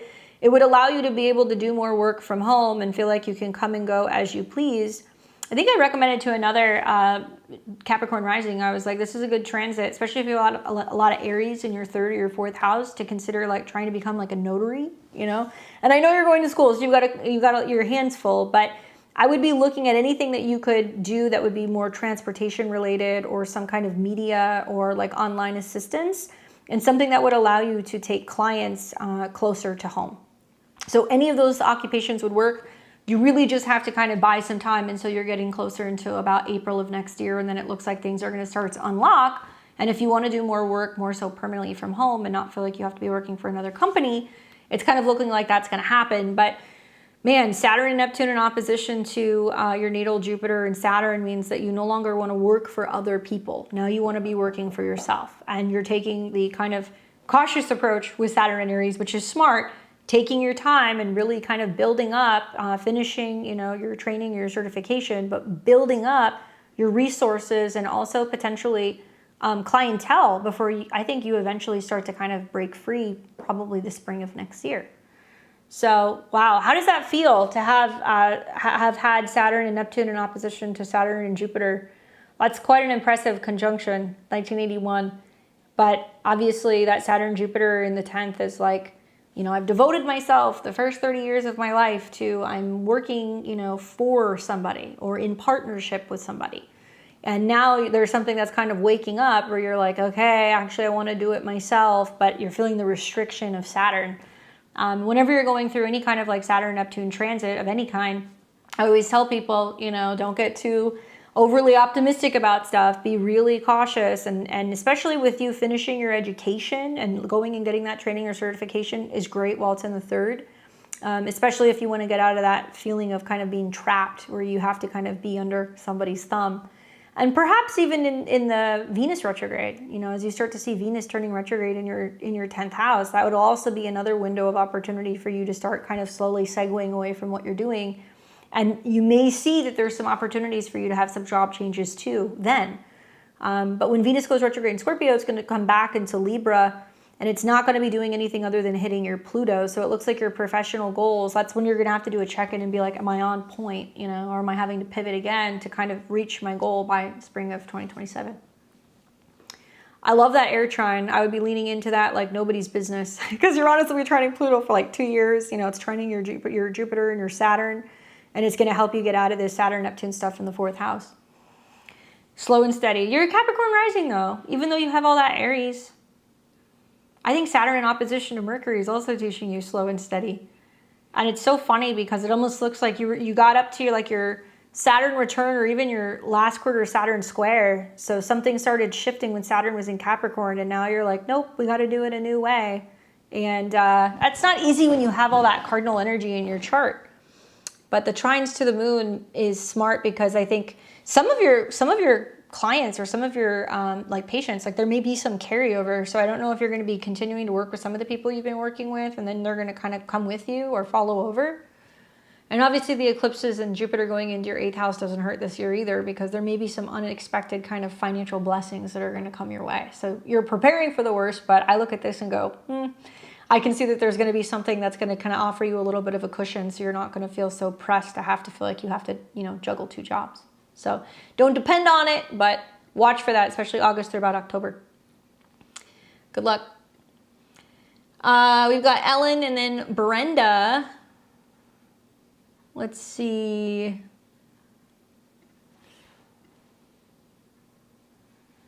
Ellen. Let's pull her up.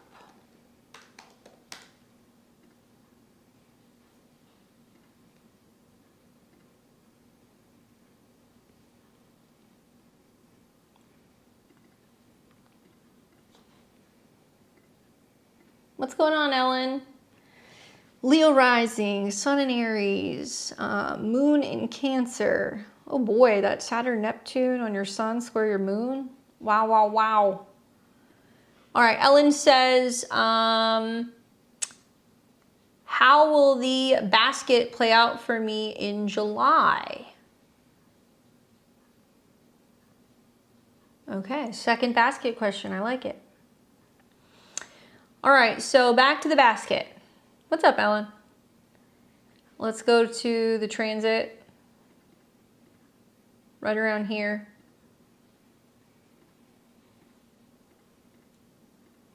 There we go. We've got Jupiter, we've got Pluto, we've got Neptune, and we've got Uranus. Honestly, with the Jupiter-Pluto opposition, you've got these 2 planets kind of in no man's land.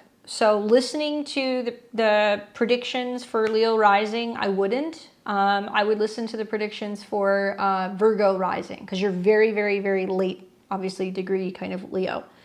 So the 6th house is going to represent your habits, your work, your routine. This is also defeat over enemies. And then your 12th house is more about spiritual rest, kind of healing, release, and letting go. Jupiter deals with clearing the heart space, anything that's kind of connected to inner creativity, anything that deals with romance, children, your childhood, while Pluto is connected to your home, and it's also going to be about your past. What a wonderful time with Jupiter in opposition to Pluto for you to be really reevaluating what's going on with like your mind, body, spirit. I would start there. Because all my Leo risings and Aquarius risings are going to feel this big time. Jupiter's supposed to be bringing in growth and abundance. Pluto is going to represent, in order to receive that abundance, something needs to change drastically.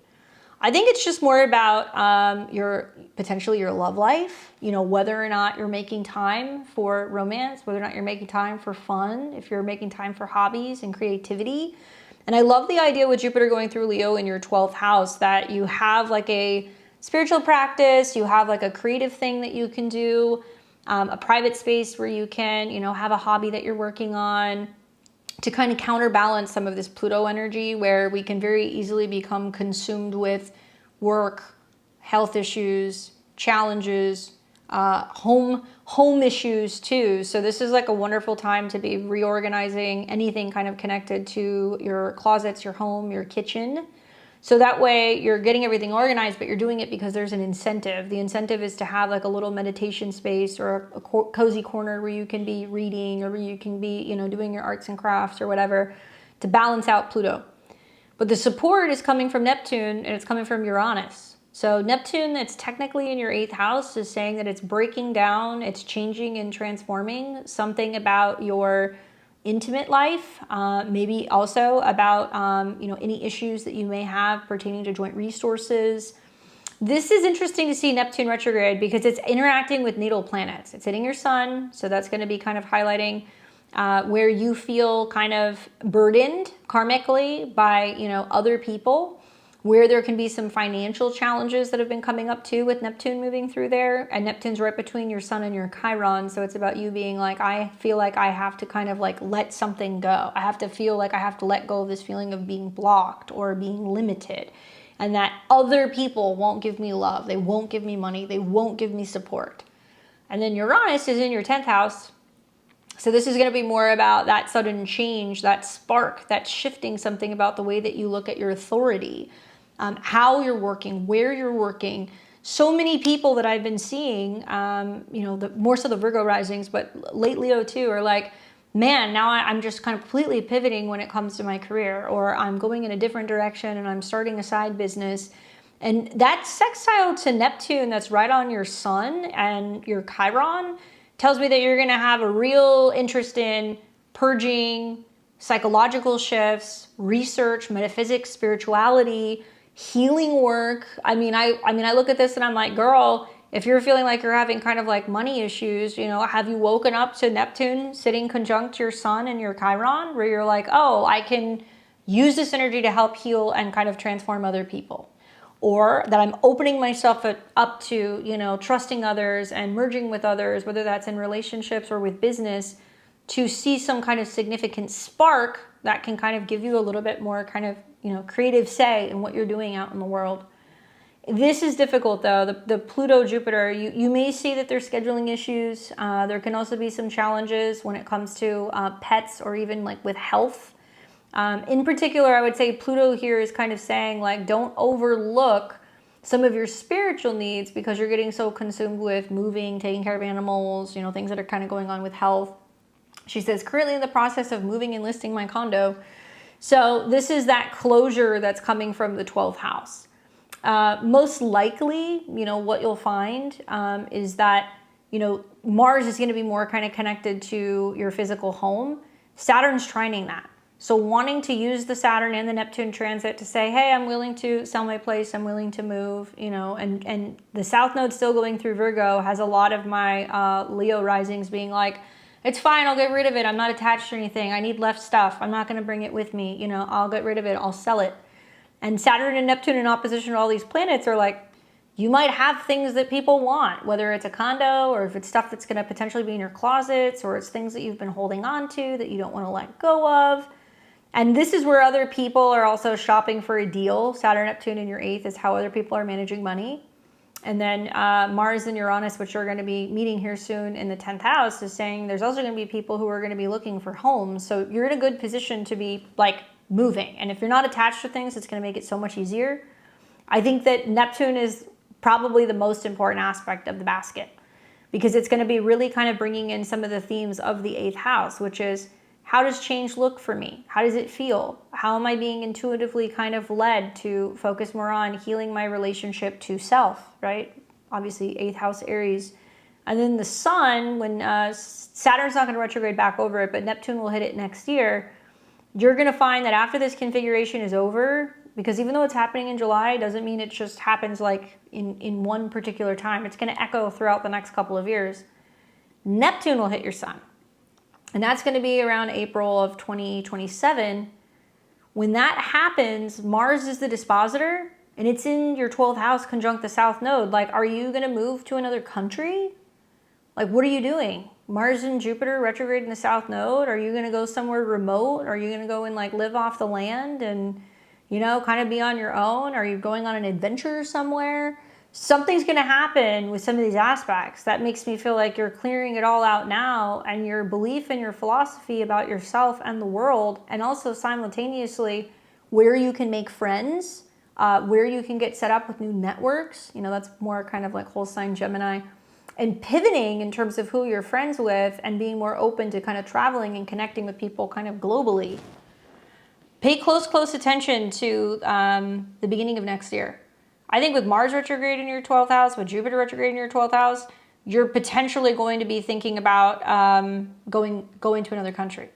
So selling is great, but in October, November, when these retrogrades hit, it's going to, if the house hasn't sold, watch what happens in October going into November, because that's going to retrograde and it's going to square Mars and it's going to square Pluto. There might be a bit of like a fierce negotiation, but when it's done, all the trines that you're going to see in Sag season to the 12th house makes me kind of go, ooh, you know, November through about April of next year, is she going to be somewhere else? Talk to me about going to another country. I mean, you may. The only thing that I would watch out for is like with Mars in the South Node, you know, some people will travel to places and they'll have issues with immigrating, kind of going back and forth between other places. But Leo in the 12th, like very much drawn to like Spain, France, you know, some of those places. And you've got a lot of Aries in your chart too. So like all these planets that are going to be trining this is saying it's time for you to feel like you're kind of getting out of your comfort zone and you're going places that you haven't been. So really, you know, whole sign, right? Uranus in your 11th, you know, new ideas, new connections, new community, doing things differently. Saturn and Neptune kind of bridging into your 9th house, where you're being more open-minded when it comes to what your belief system is and like where you could go. And I have a feeling you're going to go somewhere completely opposite of where you've currently been living. So yeah, sell that house. Good luck. Let me know. Hopefully it all works out and you can get that thing sold before the Venus retrograde in October. All right, we've got Brenda and then Hassini. Let's see, where was Brenda?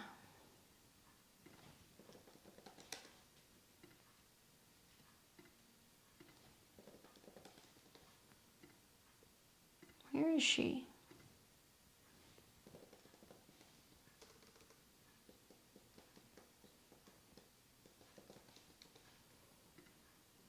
Here we go. What's up, Brenda? 6:30. Yeah, there we go. 95. All right, she's Libra rising, sun in Cancer, and then her moon is in Leo. And Brenda says, what's in store for me is I'm a Capricorn moon who is looking forward to the strawberry full moon. All right. Let's take a look here. Wait a second. I want to make sure this is the right info. 2:45 p.m. as I am a Capricorn moon, 6:30, 1996. Glad I caught that. I was like, where's your Capricorn moon? There it is. All right, so she wants to know what's going to be happening. Well, this is pretty much mirroring the full moon that you were born under, Brenda. So sun in Cancer, moon in Capricorn. Also, happy almost birthday. So it's kind of cool because you're having a full moon birthday. Okay, so being a full moon baby, you're already kind of used to like the complexity of having the back and forth. Obviously you're a Libra rising, but you're a later Libra rising, so you may resonate more with some of the Scorpio kind of full moon in the 3rd house kind of predictions, but it may bridge into some of the 4th house. First things first is you've got a solar return and you've got a lunar return that are happening at the same time. So you're playing with home field advantage. When planets are coming into the signs where you were born, or, you know, Saturn return, you're coming into your Mars return, all of these things are kind of saying something is really syncing up for you. And like when you have a full moon on your birthday, the entire next year is going to feel like larger than life. So if you're born in 1996, you're going into your annual perfection year 7. So not only are you still in your Saturn's return, which in theory is technically over because Saturn's only going to go back to 8 degrees, but I don't want you to get excited. You're going to really feel that it's going to be kind of complete the beginning of next year. I think it's really bringing up the nature of what an opposition is. It's really talking about the dynamic energy that we see between Mars and Aries, which is me, and Venus or Libra, which is we. Okay, so relationships are going to be a huge theme if you're having a full moon on your birthday, right? Your relationship to what? Your communication and your beliefs, what you're learning versus, you know, what you're actually kind of applying to your work, right? Cancer, or your home, Capricorn. And this is also highlighting the natal square that you have to your Saturn. So where most people are going to be like, oh my God, this is a really difficult full moon because I'm getting limited, I'm getting blocked, I'm getting delayed. You're used to having that energy.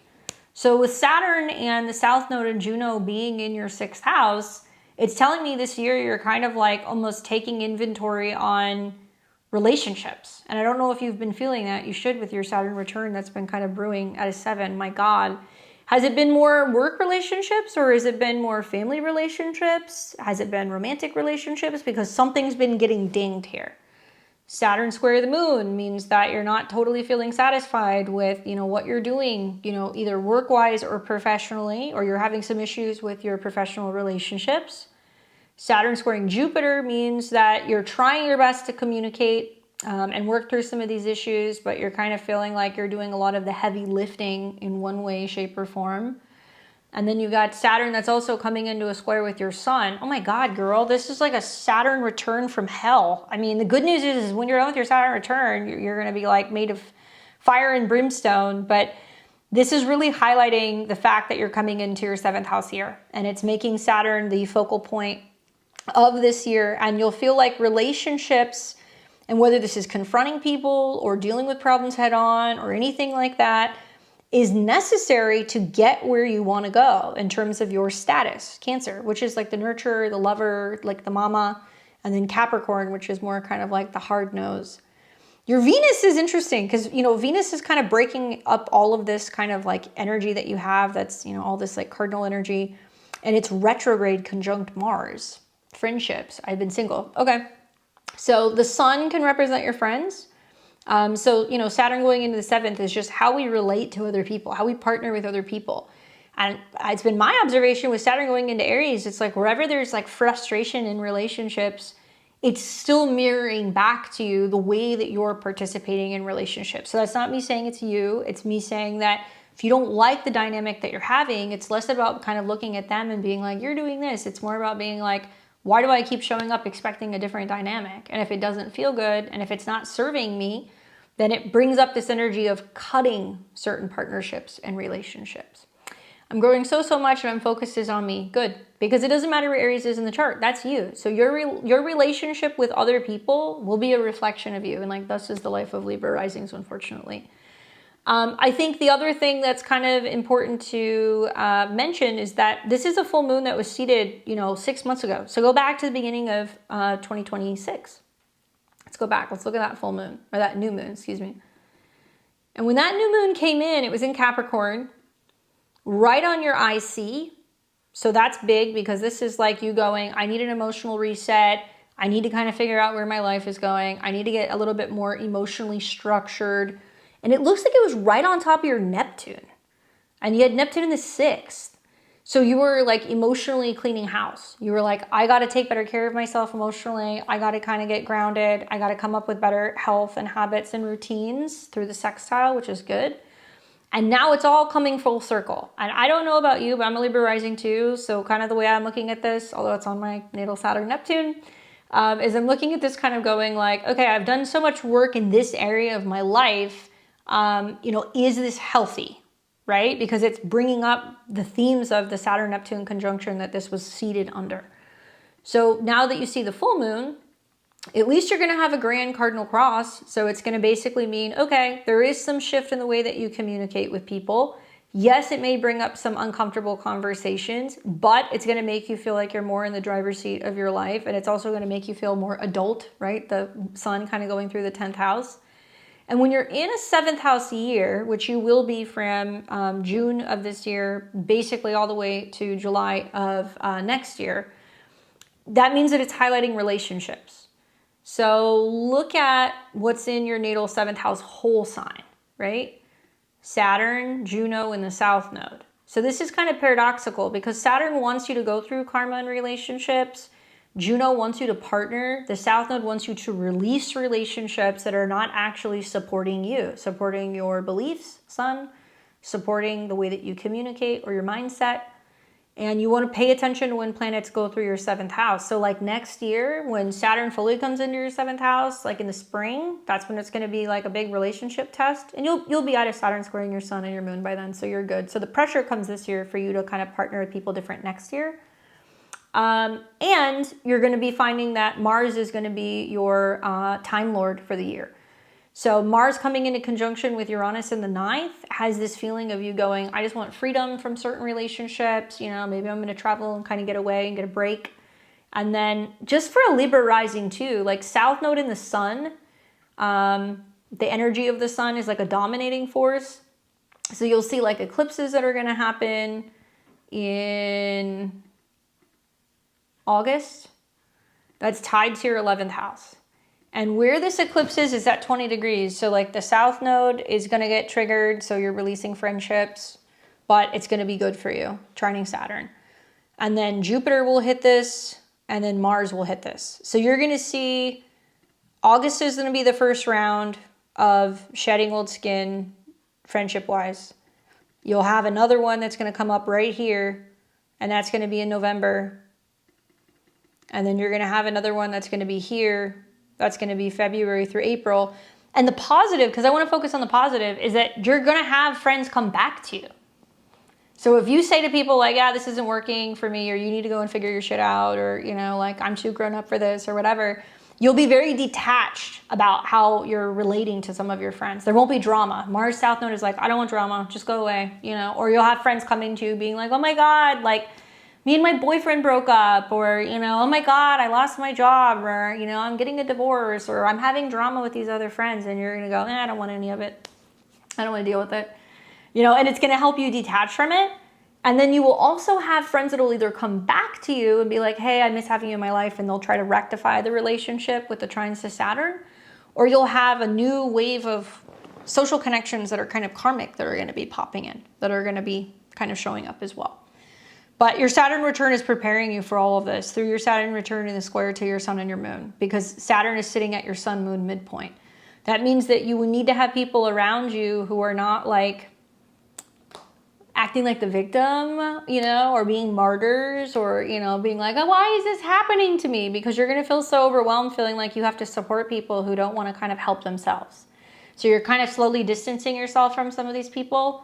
And you're going to have that anyway with the eclipses. I would just say be open to what friends are willing to work on some of their stuff and come back. Give them a chance, especially during the retrograde at the beginning of the year. And watch for new groups and people who are going to be coming in, who are going to be like soul connections. Probably October, you might see a little bit of it in November, where you're meeting people where you just feel like things are clicking. And with Mars being there, through some of the changes that you're going to have socially, it's also going to open up the door for you potentially to have more relationships, better romantic connections. So where you're going to find people is going to be with your community. So you need people who are having healthy relationships, or they're out there trying to connect with people in like a positive way. So that way you can kind of attract somebody who's going to be kind of similar in that nature. Really interesting with Mars and Venus retrograde. I bet you have some really interesting relationship stories, especially in the 8th. You always meet somebody whenever you're going through a pretty dramatic change, or you'll like meet them when like there's like either a big shift in your mindset, or maybe when you're traveling, because it's kind of picking up the energy of your 9th. Hopefully that's helpful for you, Brenda. I've got Hassini. And then after that, it'll be Carly.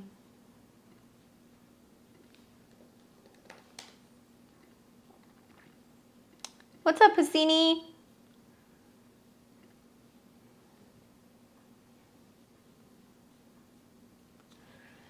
All right. Hi, Candace. I recently got a job in the law, and it's a big career building opportunity. I have PTSD from workplace bullying in the past. Should I let myself shine or keep my head down? Am I safe at work? I feel like female coworkers are jealous. I get a lot of male attention too. Well, congrats on the job. Love it. Mercury rules your 10th. And also your 7th, and it's going to be retrograding in your 8th. So part of the nature of the up and coming Mercury retrograde is going to be, for my Sag risings, how you guys are emotionally or psychologically adjusting to job changes. So some of you guys are, saying, hey, I'm going through too much, or I have PTSD, or, I've got some kind of crisis. I need time from work. While others are going back into work because of the retrograde, and they are learning to kind of shift their mindset in terms of how they relate to other people, and their professional kind of like occupation. part of this is like the nature, I think, of Mercury retrograding away from Jupiter, your Jupiter. So it's saying that you're trying to reevaluate or reassess, you know, how you can connect, how you can partner with people. If Mercury's moving away, then you feel like you're having issues with inner office work and relationships. And at the same time, you know, you're a Libra. So we've got Venus that's moving, you know, 11th house from your sun. So it does represent getting a lot of attention from others. This is where you have your natal Venus.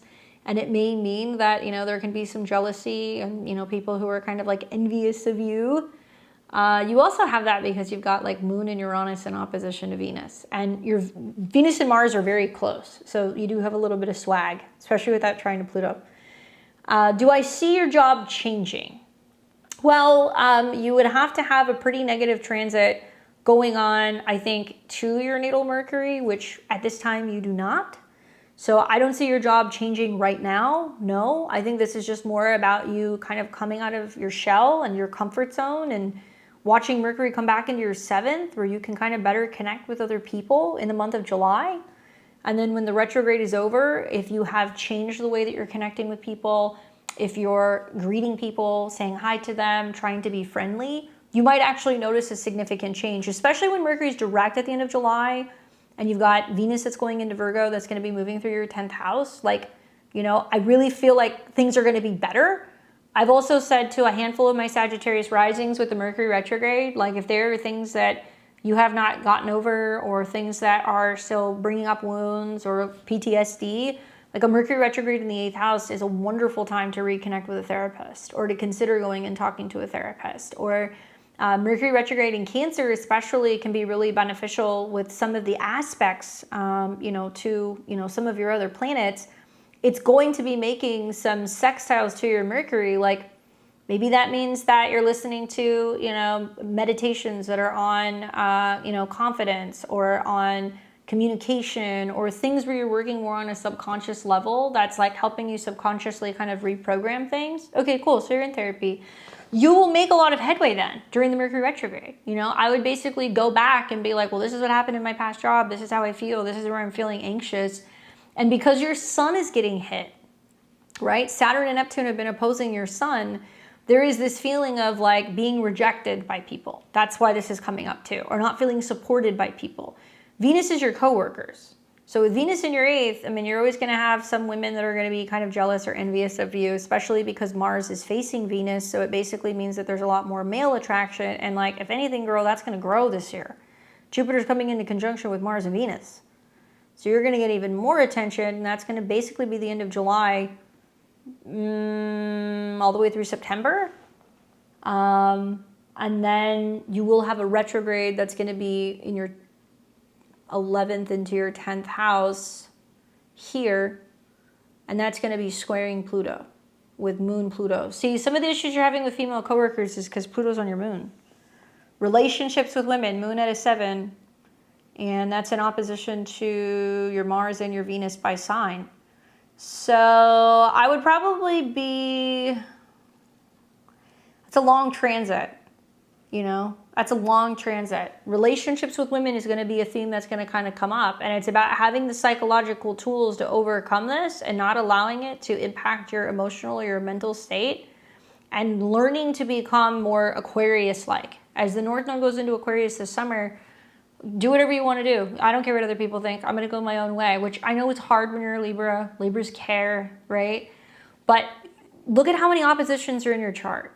Moon, Uranus in opposition to Mars and Venus. Sun, North Node, Chiron in opposition to South Node, Saturn, and Juno, right? Of course, but you're going to shine regardless. Your sun's at the top of the chart. Pluto's trining your sun. It means that you're going to have confidence. You're going to have a change also with your resources. You're going to start to feel like you can really build, you can accumulate, and Uranus is trining your sun as well. As much as I hate to say it, you have to really own that Aquarius moon. You can't lean into the Libra this year with Saturn and Neptune opposing. You have to lean into the Aquarius. It's like, okay, let people think whatever they're going to think. I don't care. You know, if people are jealous, people are jealous. Not my problem. And you have an opportunity while the retrograde is kind of going on to kind of get the swing of it now. Because by the time you're getting into the fall, if you let this continue to affect you, the only thing that's hindering you at your job, in my opinion, is most likely going to be lack of confidence, lack of willingness to integrate and kind of socialize. And you'll also see another transit when Saturn is squaring transit Mars here. So there could be a little bit of something that could kind of peak up with Venus squaring Mars. But I actually think that working on this in July, as you're getting into August, Venus is going to spend quite a bit of time between your whole sign 10th house and your Placidus 10th house. Absolutely. Absolutely. You just have to expect women to be catty because Pluto's going to be on your moon. And like working with a therapist throughout that transit for the next year is highly encouraged. And also I think with Jupiter hitting your Mars and also with your Venus, you know, you're going to notice that people are intimidated by confidence. And I've never seen a single person that's got the sun on their midheaven that doesn't get some kind of slack from somebody. They're always going to get some kind of slack from somebody. And that's because people are going to be jealous because you walk into a room and you kind of like light up, right? And also you are a people person. It's not that you're not. Your sun and your moon trine each other. And you've got Mars and Venus that, you know, are starting to come into aspect with your sun. The problem is that there are certain people that keep a distance from you because Saturn opposes your sun. Also because you have some, you know, inconjuncts or quincunx with Mercury. And like, if we look at your Mercury, which rules others, just in general, relationships, coworkers, whatever, it's retrograde at 19. So I think some people have a preconceived notion of how you are as a person because of how you look.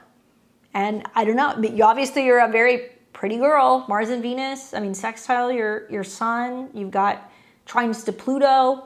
And I think I wouldn't let people just assume that you're just a pretty face, you know, or because you're getting attention that somehow you're, you know, being given the upper hand in situations. Like a lot of this is reworking with Mercury retrograde, the way that you look at your relationship with your career and others.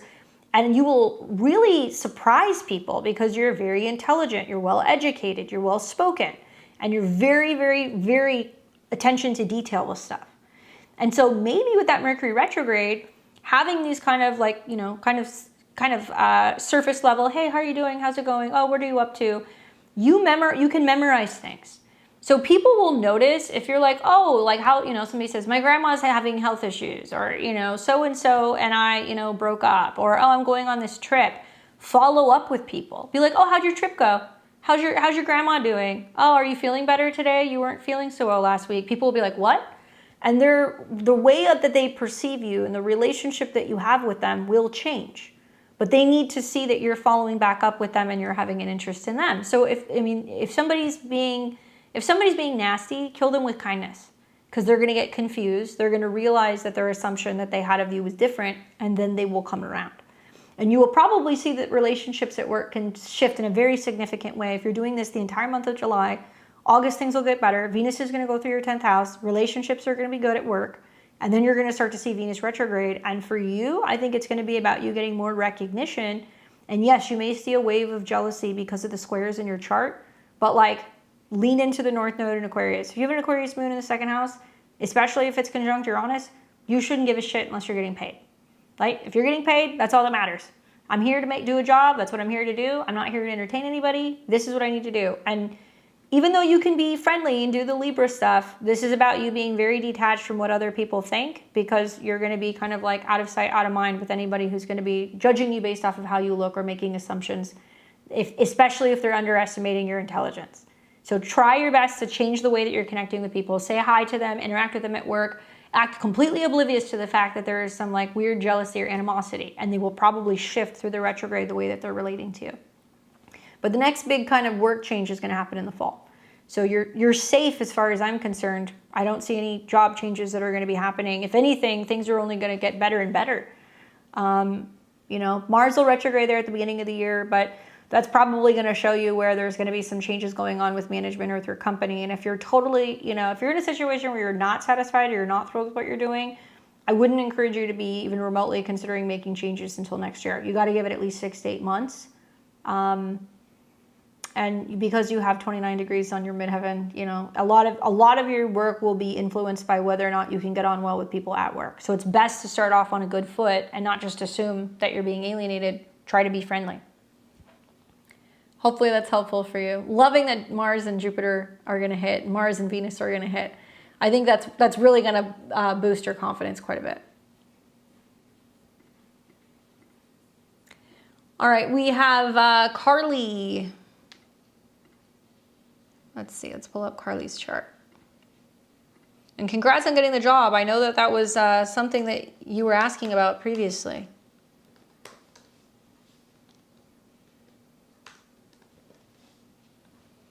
You're welcome.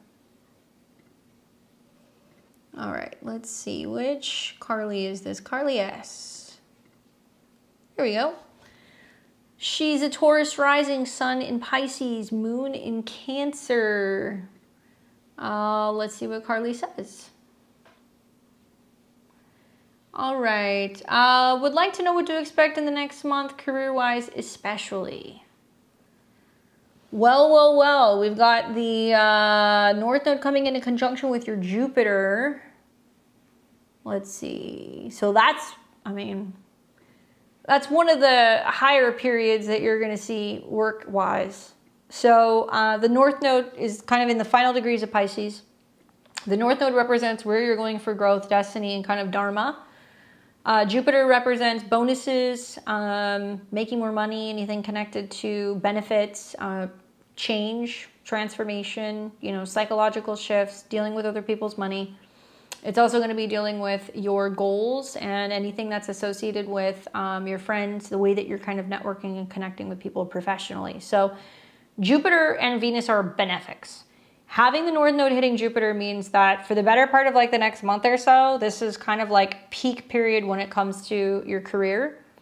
And your Jupiter is obviously in its home sign. So you've been going through a lot of North Node conjunct all this Pisces stuff for a while, and now it looks like you're getting a lot more recognition at work. The money will come. The North Node conjunct Jupiter is hitting the money.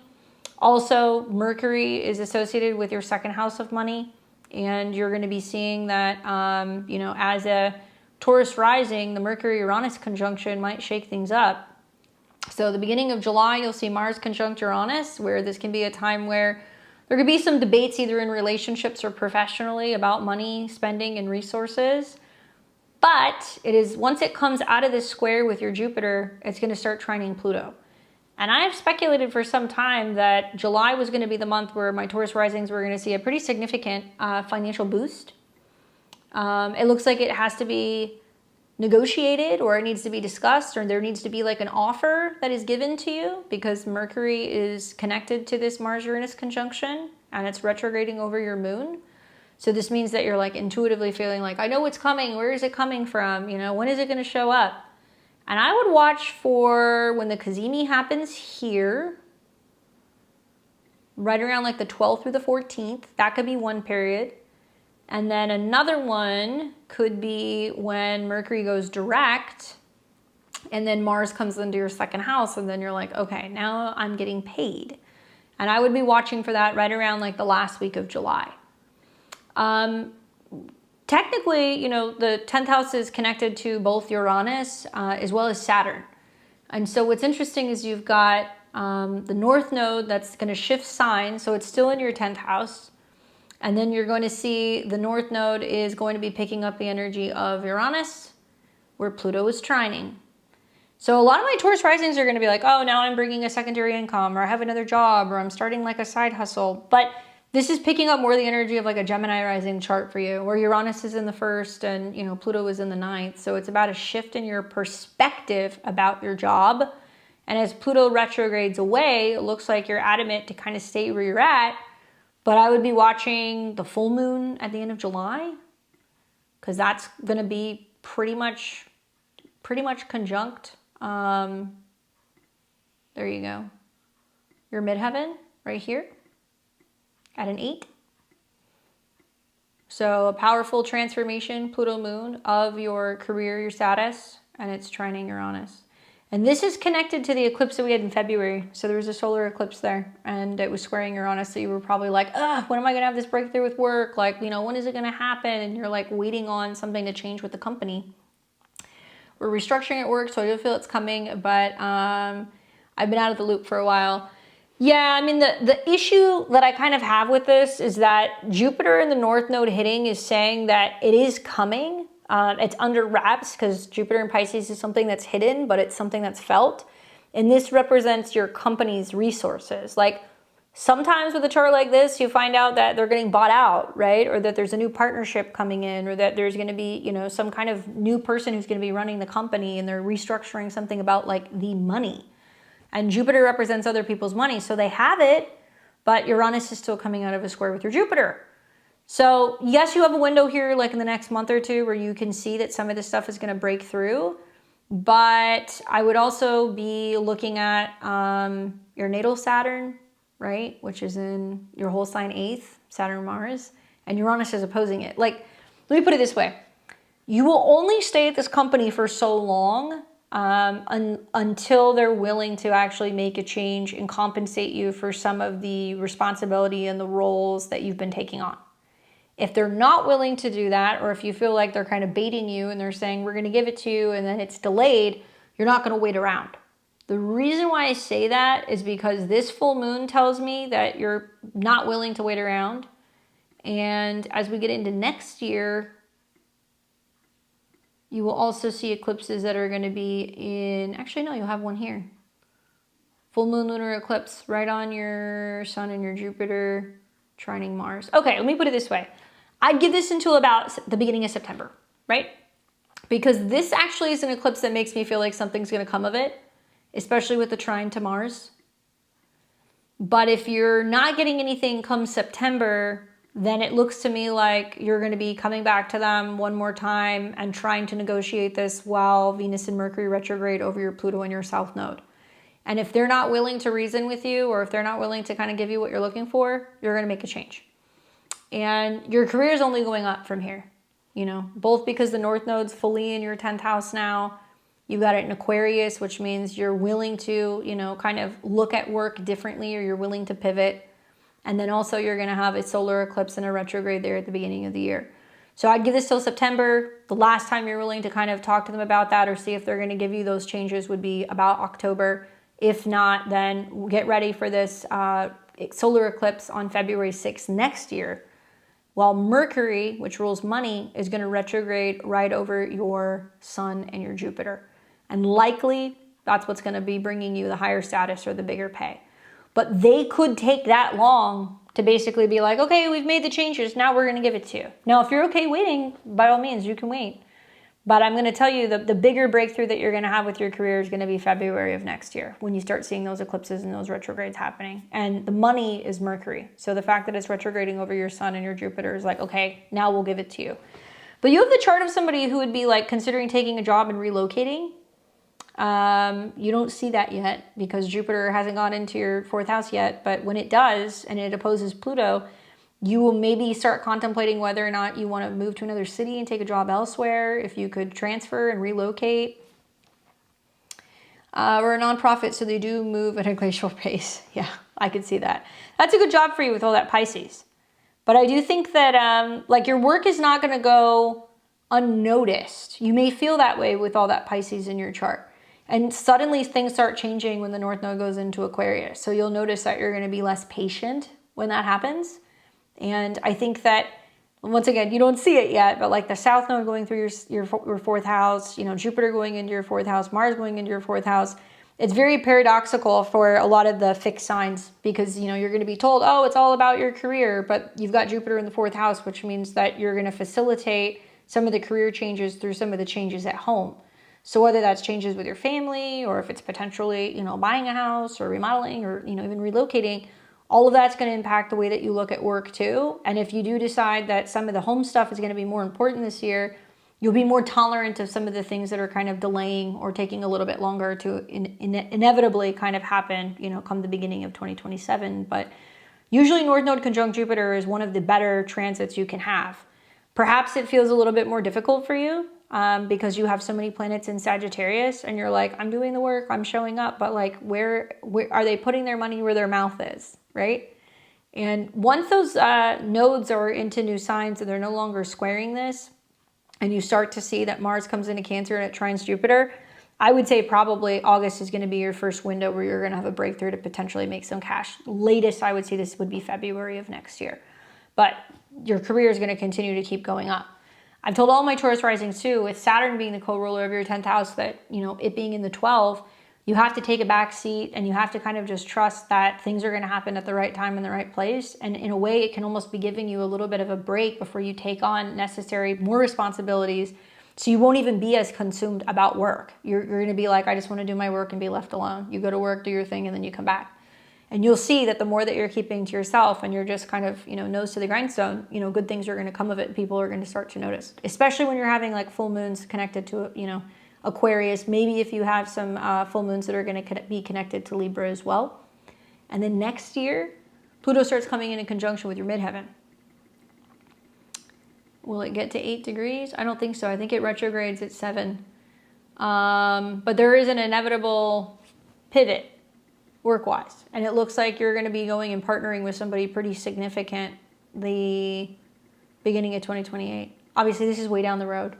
But by the time Pluto hits your midheaven, there is some change that cannot be escaped. Or maybe you go into an even higher position to where you're supporting somebody who's even more prominent, or you're working with like a bigger, you know, kind of name in the like the nonprofit world. And you, in theory, are going to be given quite a significant position, right? Pluto is going to be kind of like the power player. And as it's squaring your own Pluto, you're not going to be tolerant of people taking their time. So, I mean, you've got several years of change. So I feel inclined to tell you, because there are things coming down the line that are going to be dramatically changing either in your home or your family life, just chill, just kick it. Because it's going to buy you some time, because when you have the North Node in your 11th house, yes, you're going to see that your career is going to advance, but it's going to come at a really hefty price. And you're going to feel like you're not going to get a lot of space, you're not going to get a lot of peace, because there's constantly going to be something going on at work. So once you start to see the North Node go into Aquarius in the next month, watch what happens. Suddenly things are going to start kind of moving forward very quickly, and I think that you may feel a little overwhelmed with some of the stuff that's kind of going on at work. I keep telling all you guys, Taurus risings, work will continue to be there. It's going to continue to evolve. Focus more on what's kind of going on in the home front, and just wait for the dust to kind of settle after the full moon, the end of July. Go and learn about Pluto coming in conjunction with your midheaven and the North Node coming in conjunction with Jupiter. Usually it takes about a week or two after the conjunction for you to see the change. So keep your eyes on the end of July. Hopefully that's helpful for you, Carly. All right, guys. Well, that was everybody. I appreciate it for those of you guys who hung out with me this evening. Obviously, don't forget to give me a thumbs up and subscribe. Hit the bell button below so you can see more of my videos when I'm here on Tuesdays, Thursdays, Fridays, and Sundays. We'll be back on Sunday with Astro Weather, and next week is going to be Tarot. So if you guys want to join me, I'll see you then. Otherwise, check out my links below. Head over to my website at beyondtheveiledtarot.com for all information about my courses, my services, or if you guys want to see a little bit more about me and my work. I hope you guys have an awesome weekend, and I will catch you guys back here on Sunday. Take care.